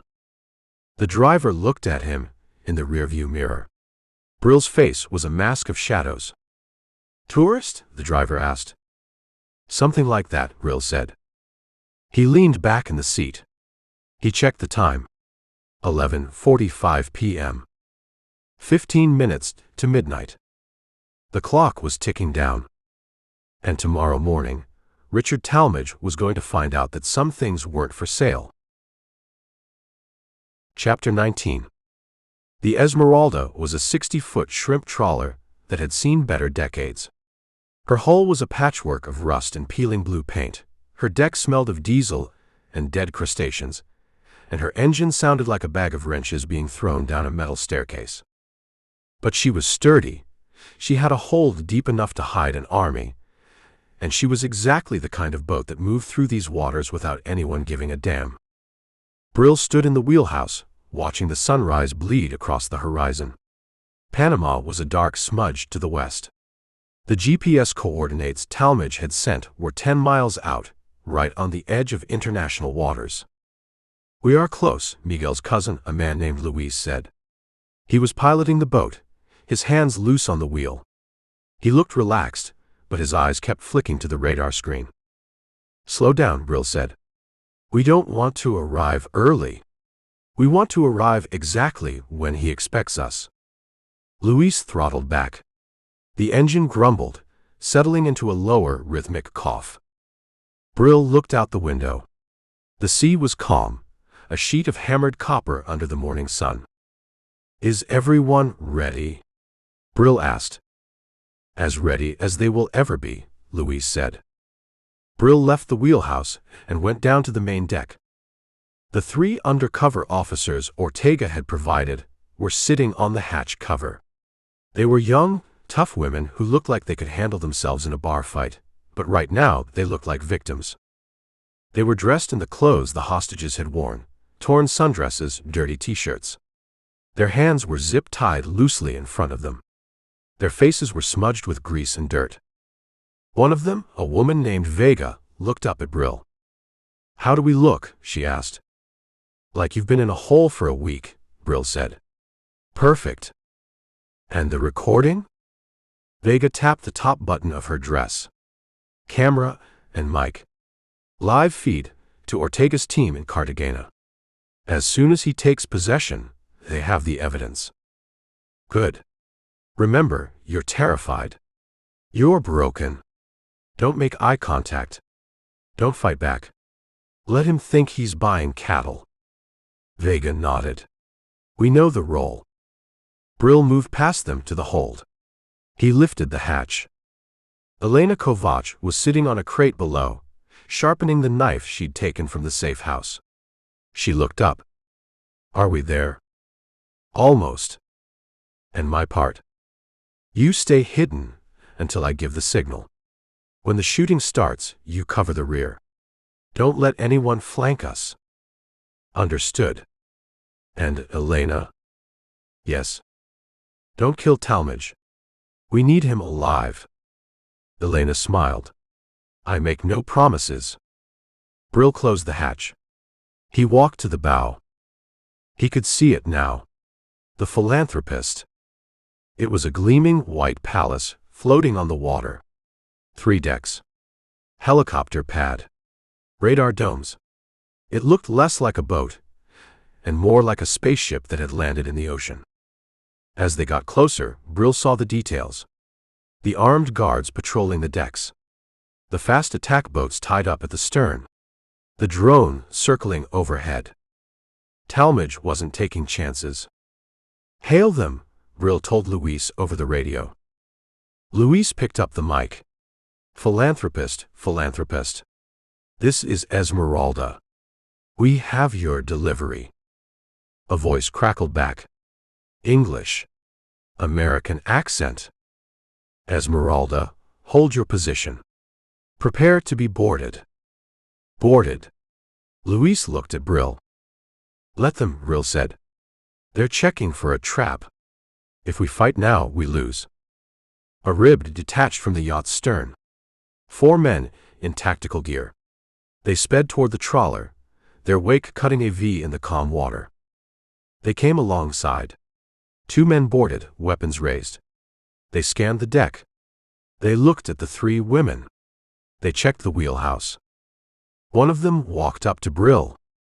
You Cazador's man? He asked. Brill nodded. He affected a rougher posture, a heavy accent. See. The boss sends his regards. He was supposed to bring them himself.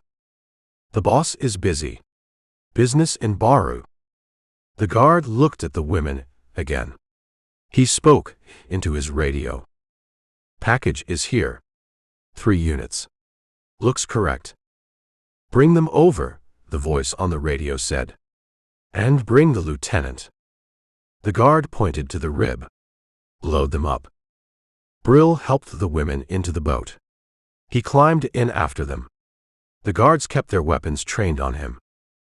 They sped back to the yacht. The philanthropist loomed over them, a wall of white steel. They pulled up to the swim platform. Brill stepped onto the teak deck. It was soft under his boots. A man was waiting for them. He wasn't Richard Talmadge. He was younger, fitter. Head of security. He wore a polo shirt with the yacht's logo and an earpiece. "Search him," the security chief said. 2 guards patted Brill down. They found the Glock in his waistband. They took it. "He's clean," one said. "Bring them up," the chief said. "Mr. Talmadge is waiting on the sun deck." They were led up 3 flights of stairs. Past a salon with white leather furniture. Past a dining room set with crystal. It was a surreal transition from the rust of the trawler to the sterile luxury of the yacht. They reached the top deck. Richard Talmadge was sitting at a table under a white canopy, eating breakfast. He wore a silk bathrobe and sunglasses. He looked exactly like his pictures in Forbes, tan, fit patrician. He wiped his mouth with a linen napkin as they approached. "You're late," Talmadge said. He didn't look at Brill. He looked at the women. "Transport issues," Brill said. Talmadge stood up. He walked over to Vega. He lifted her chin with one finger, turning her head side to side. "A bit rough," Talmadge said. "But acceptable. They clean up well." He moved to the next woman. Inspected her teeth. It was sickening. Casual. Industrial. "Where is the 4th? Talmadge asked. Brill froze. "4th. The podcaster. Emma Chen. She was the primary item." The message said, "Delivery confirmed." Brill's mind raced. He had told Talmadge Emma was dead. But maybe the message hadn't gotten through. Or maybe Talmadge knew he was lying. "She didn't make it," Brill said. Talmadge turned to look at him. He lowered his sunglasses. His eyes were cold blue ice. "Didn't make it." "Infection," Brill said. "From the island. She died 2 days ago. We disposed of the body." Talmadge stared at him. The silence stretched, tight as a wire. "That is disappointing," Talmadge said finally. "She was worth a lot of money to certain people." "The others are here," Brill said. 3 units. As agreed. Talmadge sighed. "Very well. 3 units." He gestured to the security chief. "Transfer the funds. Half price." The Chen girl was the premium. The chief tapped on a tablet. "Funds transferred," the chief said. "Take them below," Talmadge ordered. "Prep them for the buyer." "Wait," Brill said. Talmadge paused. "What?" "The buyer," Brill said. "Is he here?" "He's arriving in 10 minutes." "Why?" "Because," Brill said, looking at the horizon where a helicopter was approaching, "I think he's going to want to see the merchandise before you lock it away." Talmadge frowned. "You think too much for a pirate." The helicopter grew louder. It was a sleek, black civilian model. It circled the yacht once, then came in for a landing on the pad. Talmadge straightened his robe. "Bring them to the salon. We'll do the viewing there." He turned and walked away. Brill looked at Vega. She gave a microscopic nod. The camera was rolling. The transaction was recorded. The money had moved. They had him. But now they were in the middle of the ocean, unarmed, surrounded by 20 guards, with a billionaire who bought people for sport. And the buyer was landing. Brill looked at the helicopter touching down. The door opened. A man stepped out. He wasn't Chinese. He wasn't Russian. He was American. And Brill recognized him. He was a senator. A man who sat on the Intelligence Committee. A man who gave speeches about family values and border security. Senator John Sterling. Brill felt the blood drain from his face. This wasn't just a trafficking ring. This was a blackmail factory. Talmadge wasn't just selling girls. He was buying leverage. The trap had just snapped shut. Chapter 20. The salon of the philanthropist was designed to make people feel important. Floor-to-ceiling windows framed the endless Pacific horizon.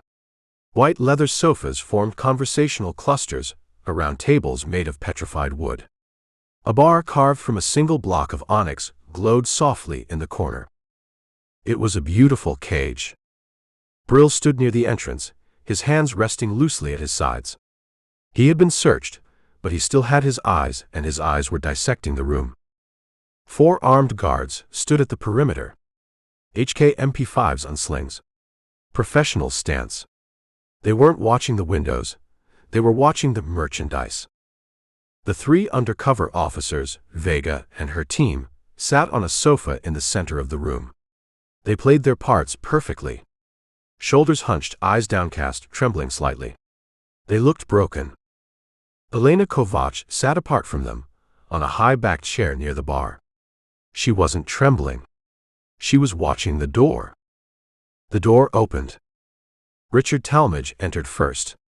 He had changed into a linen suit that cost more than the trawler Brill had arrived on. He was smiling, the gracious host showing off his collection. Behind him came Senator John Sterling. Sterling was a man built for cameras. Silver hair, jawline like a cliff face, a smile that said, "Trust me." He wore a casual polo shirt and slacks, looking like he was just stopping by for a drink on his way to save the country. But his eyes gave him away. They were hungry. "Impressive," Sterling said, his voice a rich baritone that had filibustered bills and seduced voters. "Very impressive, Richard." "Only the best," Talmadge said. "As promised." Sterling walked into the room. He circled the sofa where the 3 officers sat. He didn't look at them as people. He looked at them as livestock. He checked their hands, their posture. "Clean?" Sterling asked. "Vetted," Talmadge said. "Medically cleared. No families to ask questions. No connections." "And the paperwork?" "Passports are already destroyed. New identities are ready. They don't exist anymore, John. They're blank slates." Sterling nodded. He reached out and touched Vega's hair. She flinched, pulling away. "Spirited," Sterling said. "I like that." Brill watched Vega's hand. It was resting on her knee, near the hem of her dirty dress. Near the button that held the camera. "You mentioned a 4th, Sterling said, turning to Talmadge. "The journalist." "Unavailable," Talmadge said smoothly. "Logistical issue. She expired in transit." Sterling frowned. "That's careless, Richard. She was the one with the intellectual capacity. I was looking forward to the conversation." "These 3 are quite capable," Talmadge said. "And the price reflects the adjustment." Sterling sighed. "Very well. Transfer the funds." He pulled a tablet from his bag. He tapped the screen. "Done," Sterling said. 5 million. To the Cayman account." "Received," Talmadge said, checking his own phone. The transaction was complete. Money for lives. A U.S. senator buying women on a yacht in international waters. It was the end of the line. "Now," Sterling said, rubbing his hands together. "Shall we test the merchandise?" He reached for Vega again. He grabbed her arm, pulling her to her feet. "Come here, sweetheart. Let's see if you can speak." Vega stood up. She looked at Sterling. She looked at Brill. Then she looked at the guard standing 6 feet away. "Senator," Vega said. Her voice wasn't trembling anymore. It was cold steel. "You have the right to remain silent." Sterling froze. "What?" Vega moved. She didn't pull away. She stepped into him. She drove her knee into his groin with the force of a pile driver. Sterling doubled over, gasping. "Police!" Vega shouted. "Everyone down." The room exploded. The other 2 officers launched themselves off the sofa. One tackled the nearest guard, driving him into a glass table. The table shattered. The other went for Talmadge. Brill moved. He didn't go for the guards. He went for the weapon. The guard nearest the door was raising his MP5. Brill hit him like a linebacker, shoulder to chest. The guard slammed into the wall, the breath leaving him in a whoosh. Brill grabbed the barrel of the submachine gun, twisted it up and out of the guard's grip. He had a gun. He spun around. The room was chaos. Vega was fighting Sterling on the floor. Talmadge was screaming for security. The other two officers were grappling with guards. But one guard was free. He stood near the bar, leveling his weapon at Vega's back. Brill fired. A 3-round burst. The guard dropped. "Elena!" Brill shouted. "Clear the door." Elena Kovac was already moving. She had grabbed a bottle of vodka from the bar. She smashed it over the head of a guard wrestling with one of the officers. The guard collapsed. Elena grabbed his sidearm. "Secure the senator," Brill yelled. Vega had Sterling pinned. She slapped zip ties on his wrists. "We have the package," Vega yelled. "Move! Move!" More guards were coming. Brill could hear boots thudding in the hallway. "Out," Brill ordered. "To the deck." They dragged Sterling up. Talmadge was cowering behind a sofa. "Take him too," Brill shouted. One of the officers grabbed Talmadge by the collar. "You're coming with us, asshole." They pushed into the hallway.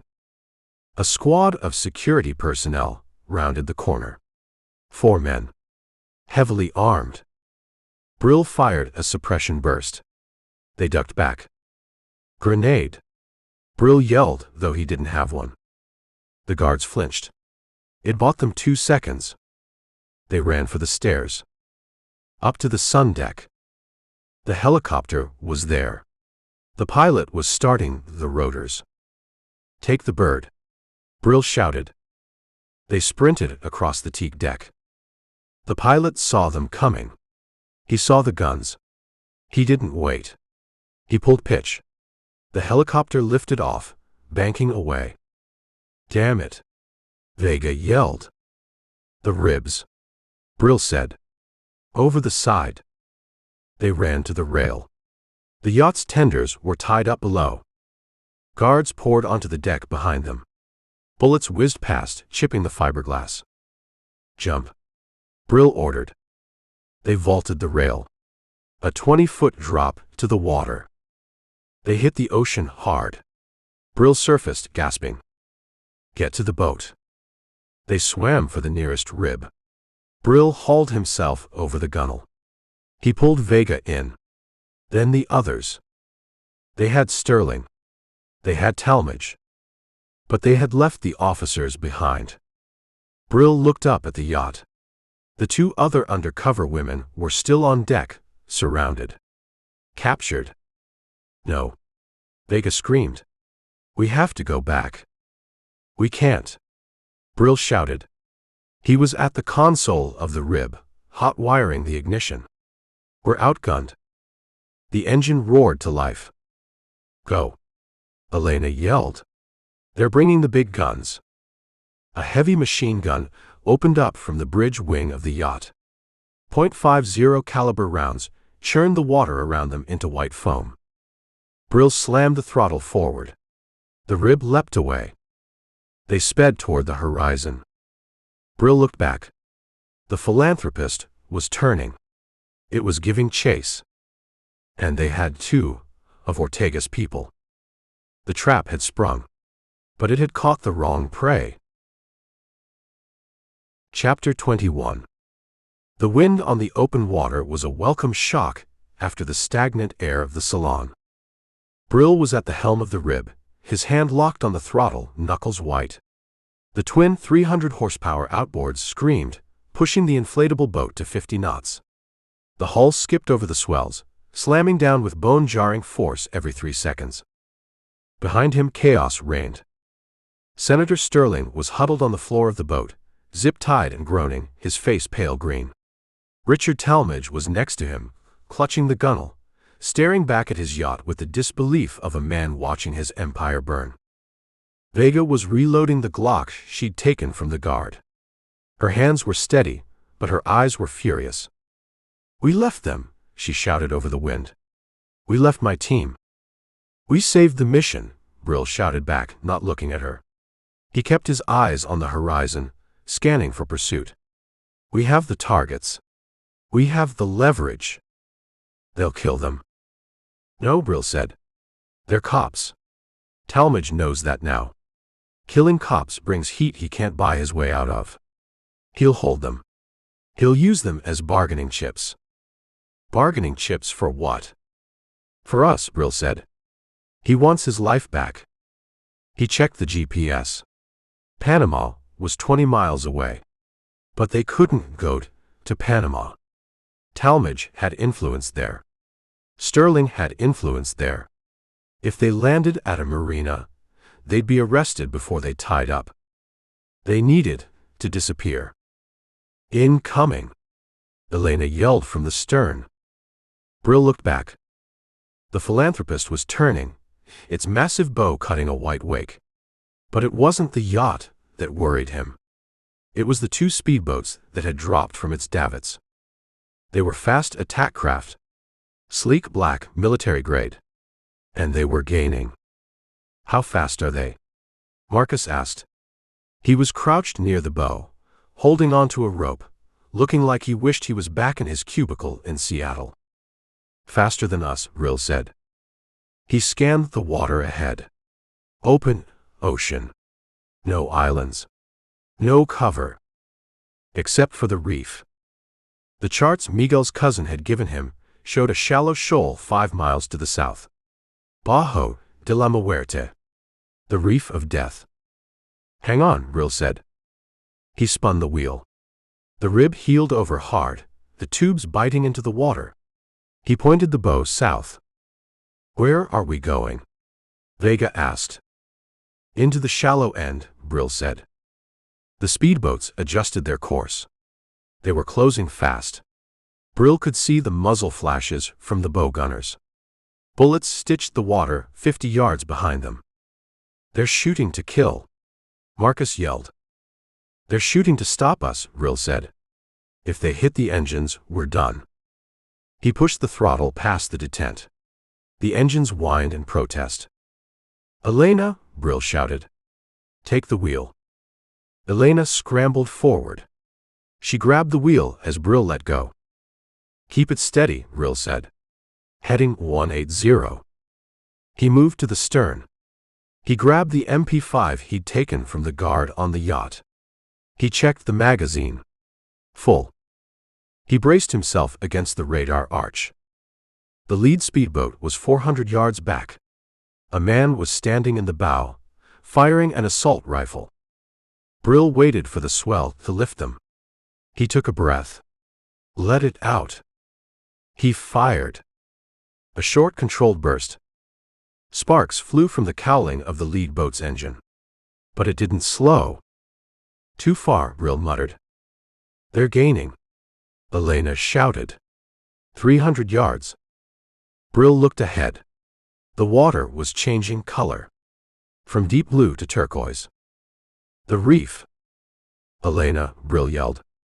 "When I say turn, you turn hard to port. Hard as you can. We'll flip." "We won't flip. We'll drift." The speedboats were close now. 200 yards. Brill could see the faces of the gunmen. "Now." Brill screamed. "Turn." Elena spun the wheel. The rib slewed sideways, sliding across the surface of the water like a hockey puck. The lead speedboat didn't turn. The driver saw the maneuver too late. He tried to correct, but his momentum carried him forward. Straight onto the reef. There was a sickening crunch of fiberglass on coral. The speedboat launched into the air, its engines screaming as the props cleared the water. It slammed down hard, hull shattered, dead in the water. The second speedboat swerved, avoiding the reef by inches. It circled back, slowing down. We got one. Marcus cheered. One is enough to kill us, Brill said. He moved back to the helm. Good driving. Elena nodded, her face pale but composed. My father taught me to drive on Lake Geneva. Similar boats. Less gunfire. Brill took the wheel.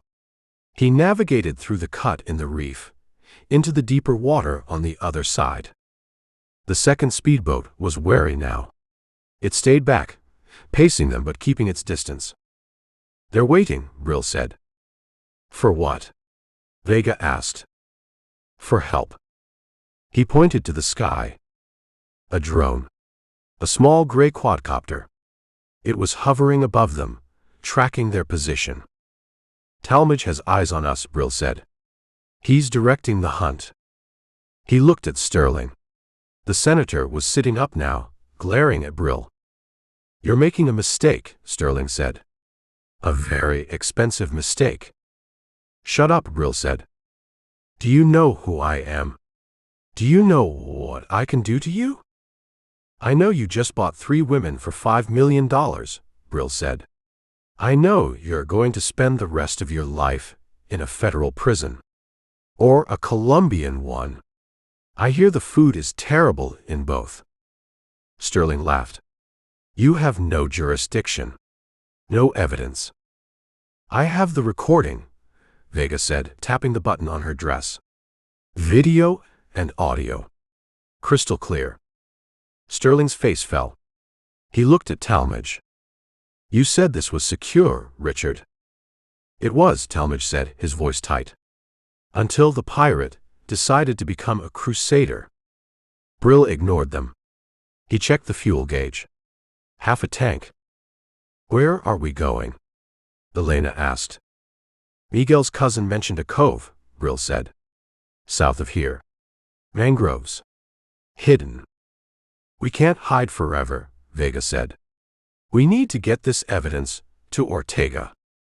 We need to get Emma, Marcus said. We left her in Cartagena. We're not going back to Cartagena, Brill said. It's too far. We're going to Costa Rica. That's 3 days in this boat, Vega said. We don't have the fuel. We'll find fuel, Brill said. Smugglers always have fuel caches. He looked back at the drone. It was still there, a silent, unblinking eye. First, Brill said, we have to blind them. He picked up the MP5. He waited for the drone to bank. He fired. The drone exploded in a puff of plastic and wire. It tumbled into the sea. Now we run, Brill said. He pushed the throttle forward. The rib surged. They were alone on the ocean. No support. No backup. Just a boat full of fugitives, and 2 of the most powerful men in the hemisphere tied up on the deck. Chapter 22. The safe house Miguel's cousin had recommended was a rotting fishing shack suspended on stilts above a mangrove swamp, 20 miles south of the reef. It was hidden, defensible, and smelled of low tide and desperation. Brill stood on the porch, watching the darkness. The mangroves were a wall of twisted roots and black shadows. The only sound was the chirp of insects and the slap of water against the pilings. Inside, the mood was a fracture waiting to break. Marcus sat on a crate, holding Emma's hand. She was sleeping on a pile of nets, her face pale and drawn. The ordeal had drained her, but she was alive. The video file on Vega's dress button was her insurance, but her survival was the victory. Vega was arguing with Elena. We can't stay here, Vega whispered fiercely. Talmadge has the resources of a nation-state. He'll sweep the coast with drones, thermal satellites. We're sitting ducks. We're not ducks, Elena said, cleaning the Glock Brill had given her. We're ghosts. Ghosts don't have heat signatures if they know how to hide. He knows we're alive, Vega said. He knows we have the recording. He's not going to stop. He's going to expand the search, Brill said from the doorway. They turned to look at him. Talmadge isn't just sending his security team, Brill said. He's activating his network. Local police. Cartel contacts. Anyone who owes him a favor or wants a paycheck. So we leave the country, Marcus said. You said Costa Rica. Costa Rica is the goal, Brill said. But the route is the problem. The ocean is wide open. Talmadge has faster boats, radar, and air support. If we go into open water now, he catches us before sunrise. So we go overland, Vega suggested. Through the Darien Gap. Brill shook his head. That's a death sentence. Jungle, guerrillas, smugglers. We wouldn't make it 10 miles. Then what? Elena asked. We wait here until they find us. We wait until they look somewhere else, Brill said. He walked to the center of the room. He pulled the map from his pocket, the one he'd taken from the pirate house. Talmadge thinks we're running, Brill said. He thinks we're panicked. He expects us to make a break for the border or the nearest embassy. We are panicked, Marcus said. Panic makes you predictable, Brill said. We need to be illogical. He pointed to a spot on the map.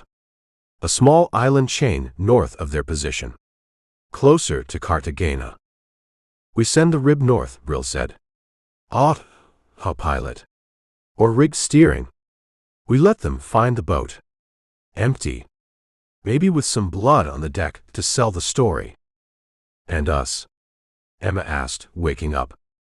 Her voice was groggy but clear. We take a different boat, Brill said. Something slow. Something that blends in. A fishing trawler. A cargo skiff. We move south, hugging the coast, looking like locals. Where do we get another boat? Vega asked. We burned Miguel's cousin. We steal one, Brill said. From who? From the people Talmadge hires to find us. The sound of an engine cut through the night air. Low. Rumbling. Brill killed the lantern. The room plunged into darkness. They're here, Elena whispered. Brill moved to the window. He peered through the slats. A boat was moving through the channel. Not a high-speed interceptor. A local panga, but loaded heavy. 4 men. Assault rifles. They were scanning the mangroves with a spotlight. The beam swept across the water, illuminating the roots, the mud, the shack. It's a search party, Brill said. Local muscle. Talmadge put a bounty out. Do they know we're here? Marcus asked. They're checking every structure, Brill said. It's a grid search. The spotlight hit the shack. It paused. Everyone down, Brill ordered. The boat slowed. The engine idled. Hola, a voice shouted from the water. Is anyone home? Brill signaled to Elena. Cover the back. She nodded and moved silently to the rear door. He signaled to Vega. Stay with the civilians. Brill moved to the front door. He held the MP5 tight against his chest. Just a fisherman. Brill shouted back in Spanish, pitching his voice to sound old and tired. Go away. No fish tonight. We are not looking for fish, abuelo, the voice said. We are looking for gringos. A man and a woman. And a blonde. No gringos here. Only mosquitoes. We need to check, the man said. The boss pays well for information. The boat bumped against the piling. Footsteps on the ladder. Brill waited. The door handle turned. It was locked. A heavy kick splintered the wood. The door flew open. A man stepped in, silhouetted by the spotlight behind him. He held an AK-47. Brill didn't hesitate. He grabbed the barrel of the AK, yanked the man into the room, and drove his knee into the man's groin. The man folded. Brill struck him on the back of the neck with the butt of the MP5. He dropped. Contact, the man in the boat shouted. Gunfire erupted. Bullets shredded the thin wooden walls of the shack. Splinters flew like shrapnel. Down. Brill roared. He dropped to the floor, crawling toward the door. He fired a burst through the opening, aiming for the spotlight. The light shattered. Darkness returned. "Elena!" Brill yelled. "Flank them." Elena kicked open the back door. She dropped into the water below, splashing loudly. The gunman in the boat turned toward the sound. "Over there. In the water." That was the mistake. Brill surged up. He stepped onto the porch. He had the high ground. He fired. 3 short bursts. 2 men in the boat went down. The driver scrambled for the throttle, trying to spin the panga around. Elena surfaced on the far side of the boat. She reached up, grabbed the gunwale, and hauled herself over. She was a blur of motion. She kicked the driver in the chest, knocking him into the water. Silence fell. The panga drifted, engine idling. 2 dead men in the hull. 1 unconscious on the floor of the shack. 1 swimming for his life in the mangroves. "Clear!" Elena shouted. Brill walked to the edge of the porch. "Get the gear," Brill said to the room. "We just found our ride." Marcus and Vega helped Emma up. They grabbed the few supplies they had. They moved to the boat.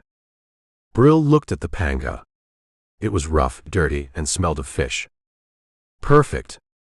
"We go south," Brill said. "Panama is waiting." He looked at the unconscious man on the floor. He should kill him. He should leave no witnesses. But the man was just a hired gun. A local looking for a payday. Brill took the man's radio. He smashed it under his heel. He climbed into the boat. "Let's go," Brill said. Miguel's cousin's shack was burned. The Midnight Express was a decoy. Chapter 23. The panga was a wooden splinter in the vast, indifferent ocean. The single outboard engine droned with a monotonous mechanical persistence, pushing them south at a steady 15 knots. Brill stood at the tiller, the wind tearing at his face. He had killed the running lights. The only illumination came from the phosphorescence churned up by the propeller and the weak, milky light of the moon filtering through the clouds. Behind him, in the well of the boat, Marcus was huddled next to Emma. He was whispering to her, soft words lost to the wind. Vega sat on the bow thwart, the MP5 across her knees, scanning the darkness ahead. Elena was curled on a pile of nets near the stern, her eyes closed but her hand resting on the grip of the Glock. They had been running for 6 hours. "How much fuel?" Vega shouted back, not turning her head. Brill checked the plastic tank strapped to the transom. "Enough for 4 hours. Maybe 5 if we keep the revs down." "Is that enough to reach Panama?" "It's enough to reach the border," Brill said. "After that, we drift." "Drifting is dying," Elena said. She opened her eyes. "Talmadge will have birds in the air by dawn. If we are floating, we are targets." "We won't float," Brill said. "We'll find a cove. A village. Someone with gas to sell. Or someone with a radio to call the bounty hunters," Elena countered. "You saw the men at the shack. Talmadge has deep pockets." Brill looked at the coastline to the east. A dark, jagged line of jungle and cliffs. No lights. No towns. This was the Darien coast, the wild edge of the continent. "We need a place to hide," Brill said. "Before the sun comes up." He steered the panga closer to shore. The water grew calmer, protected by the headlands. "There," Brill pointed. A break in the cliffs. A narrow inlet, almost invisible until they were on top of it. "That looks like rocks," Marcus said, his voice rising in panic. "It looks like cover," Brill said. He throttled down. The panga slowed, settling into the water. Brill guided it toward the gap. The inlet opened up into a small, hidden bay. Mangroves lined the banks. The water was still and black. "Kill the engine," Brill whispered. He cut the motor. Silence rushed in, heavy and humid. They drifted toward the trees. Brill grabbed a hanging root and pulled the boat deep into the shadows. "We wait here," Brill said. "Until dark." "That's 12 hours, Vega said. "We can't sit here for 12 hours. "We can if we want to live," Brill said.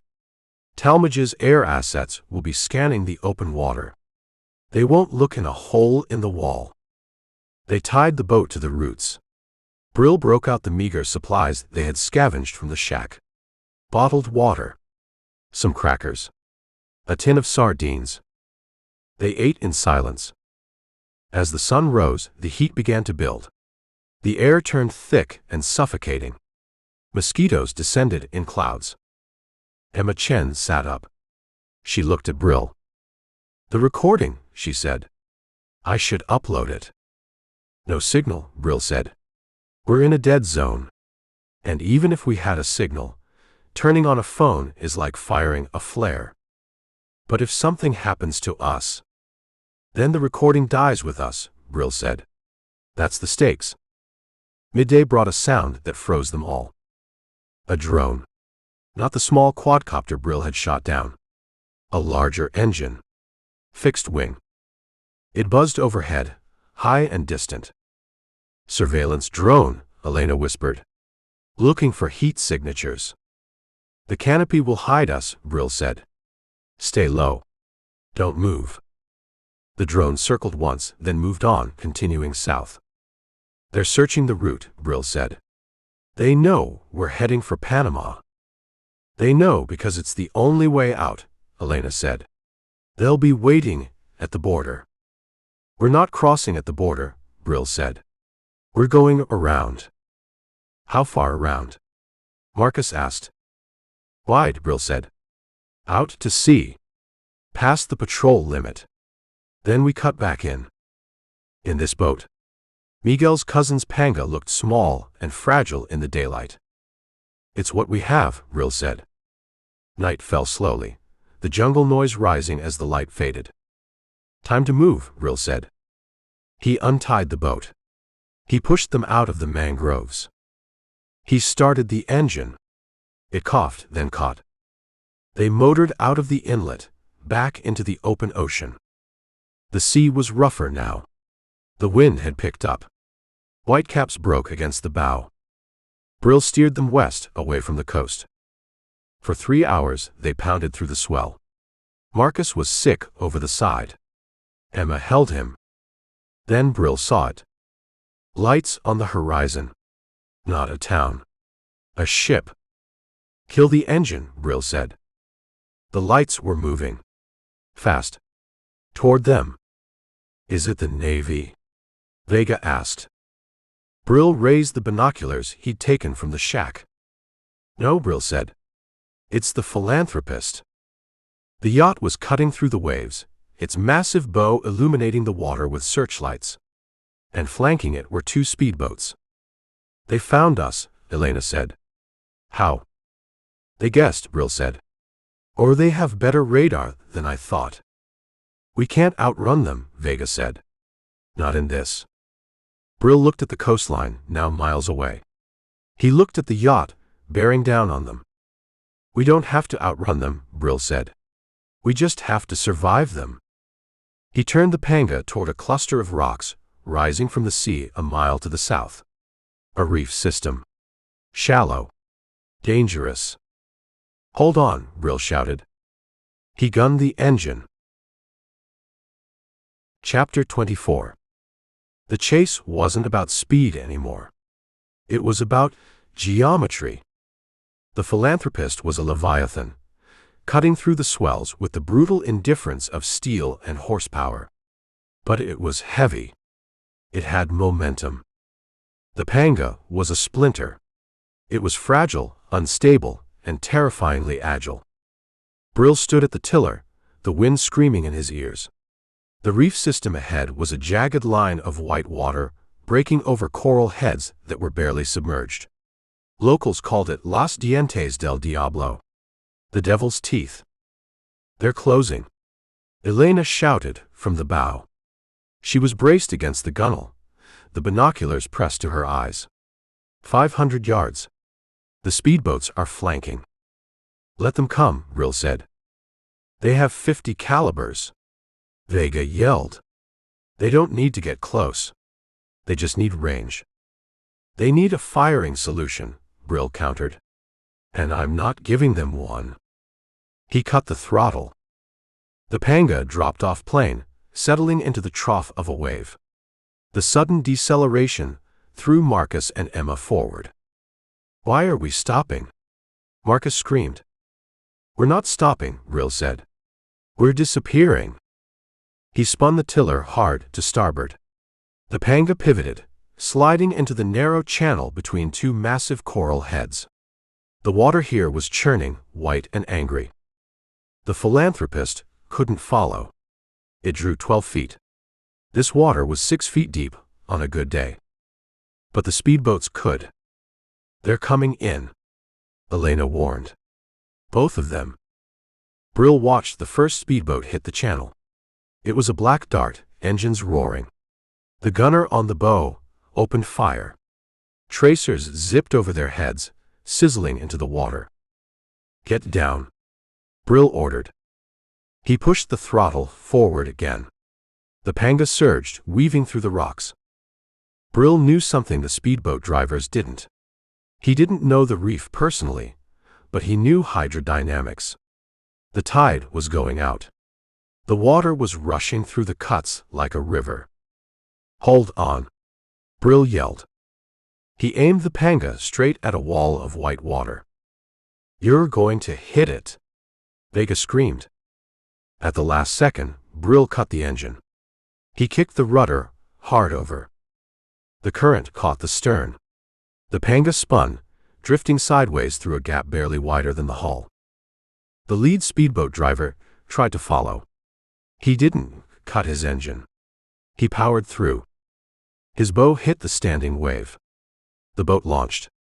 It cleared the water, props screaming in the air. It came down on a rock shelf hidden in the foam.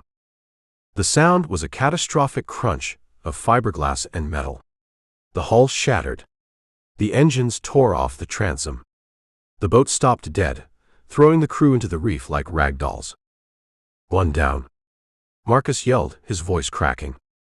The second one is smarter, Brill said. He's hanging back. He looked at the yacht. It was holding station outside the reef, its searchlights sweeping the water. Talmadge was smart. He was creating a blockade. We're trapped, Elena said. We can't go forward. The reef ends in a mile. Then it's open water again. They'll just wait for us to come out.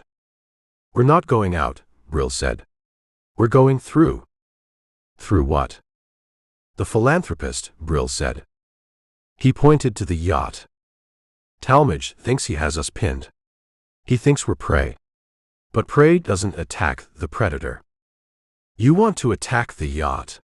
Vega asked. With a fishing boat and a Glock. I want to create confusion, Brill said. We go back. Through the reef. Straight at them. That's suicide, Marcus said. It's unexpected, Brill said. And right now, unexpected is all we have. He gunned the engine. He turned the Panga back toward the deep water.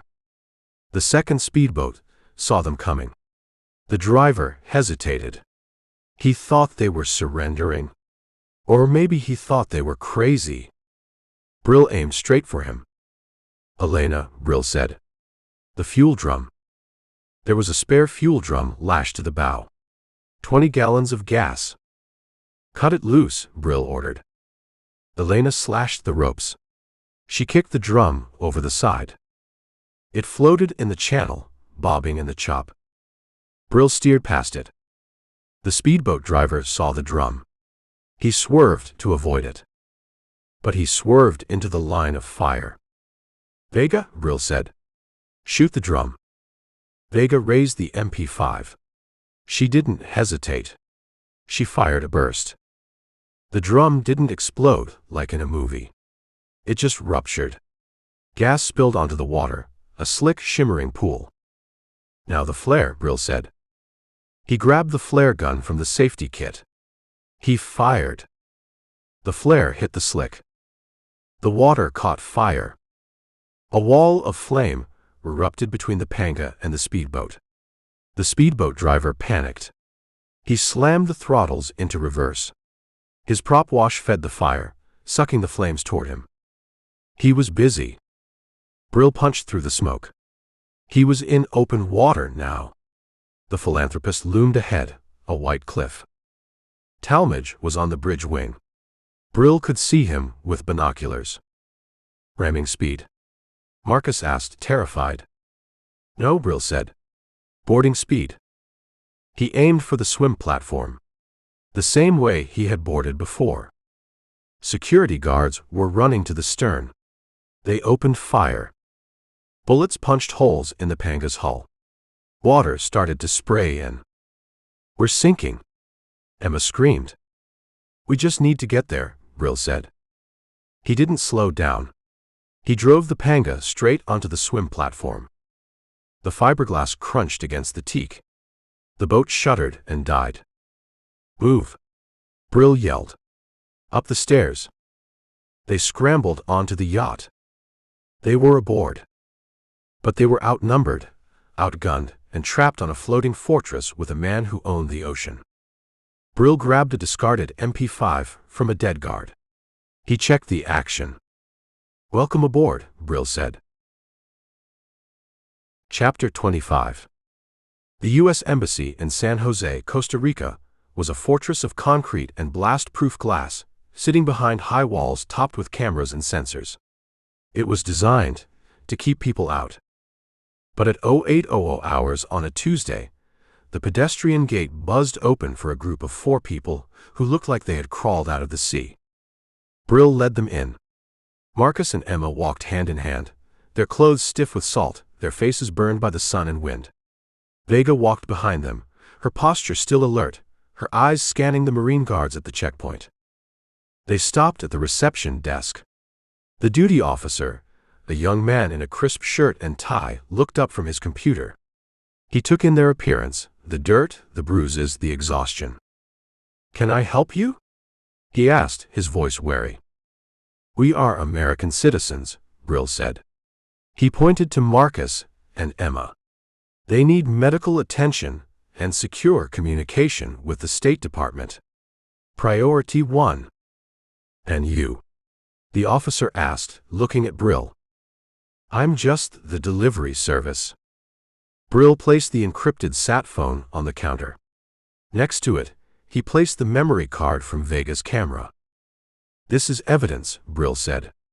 Human trafficking. Kidnapping. Attempted murder. It implicates Richard Talmadge and Senator John Sterling. The officer stared at the items. He picked up the phone, then put it down as if it were hot. Sir, I need to call the RSO. You need to wait here. They'll wait, Brill said. I'm leaving. You can't just leave. If you have information about a crime involving a senator. I don't have information, Brill said. I have a flight to catch. He turned to Marcus and Emma. You're safe, Brill said. Tell them everything. Don't hold back. The recording will back you up. Emma stepped forward. She hugged him. It was fierce and desperate, the embrace of someone who had seen the edge of the world and come back. Thank you, she whispered. You saved us. You saved yourselves, Brill said. I just drove the boat. He looked at Vega. Good luck, detective, Brill said. Ortega will be waiting for the call. Vega nodded. She extended her hand. If you ever come back to Cartagena, don't. Brill smiled. A rare, genuine expression. Understood. He walked out of the embassy. He didn't look back. He took a taxi to the airport. He bought a ticket to Mexico City, then a connection to Bogotá, then a bus to Cartagena. He moved through the terminals like a ghost, blending into the flow of travelers, leaving no ripples. 3 days later, he was back at El Marinero. The bar hadn't changed. It still smelled of rum and regret. The ceiling fans still moved the hot air around without cooling anything. Brill sat at his table in the back corner. He ordered an aguardiente. The bartender poured it. He looked at Brill. "You were gone," the bartender said. "Business trip." "Good business?" "Messy." The TV above the bar was tuned to CNN International. The volume was low, but the chyron was bright red. "Breaking news: billionaire arrested." Brill looked up. On the screen, Richard Talmadge was being led out of a mansion in Miami in handcuffs. He looked older, smaller. His tan had faded to a sickly gray. The image cut to a press conference. The Attorney General was speaking. "Massive human trafficking ring, coordinated international operation, evidence provided by courageous survivors." Then a photo of Senator Sterling appeared. "Resigns amid scandal.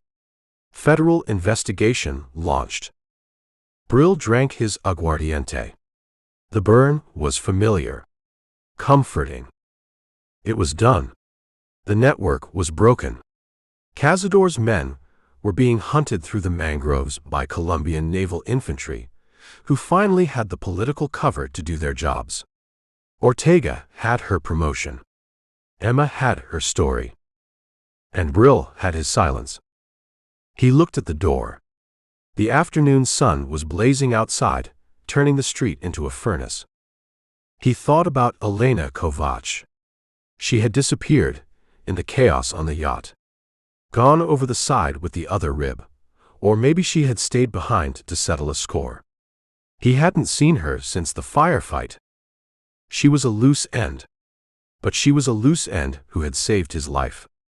He decided to let that ledger balance itself. "Are you staying?" the bartender asked, wiping the counter. Brill looked at the glass. It was empty. "No," Brill said. "I never stay." He reached into his pocket to pay. His phone buzzed. Not the sat phone. Not the burner. His personal, encrypted line. The one only a few people in the world had. He looked at the screen.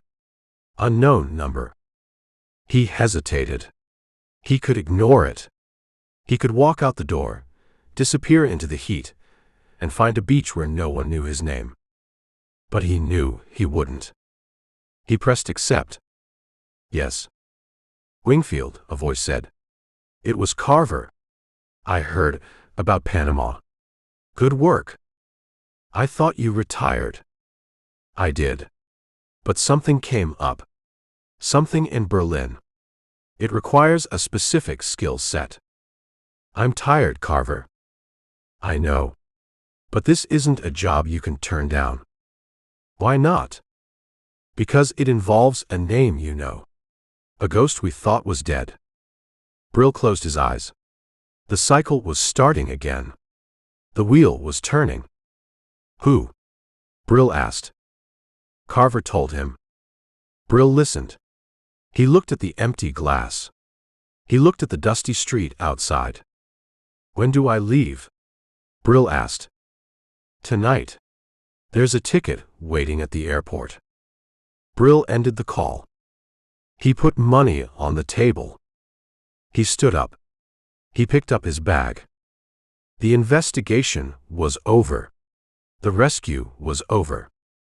The next hunt had already begun. Brill walked out into the Colombian night, leaving the bar, the city, and the ghosts behind him. He had work to do. The end.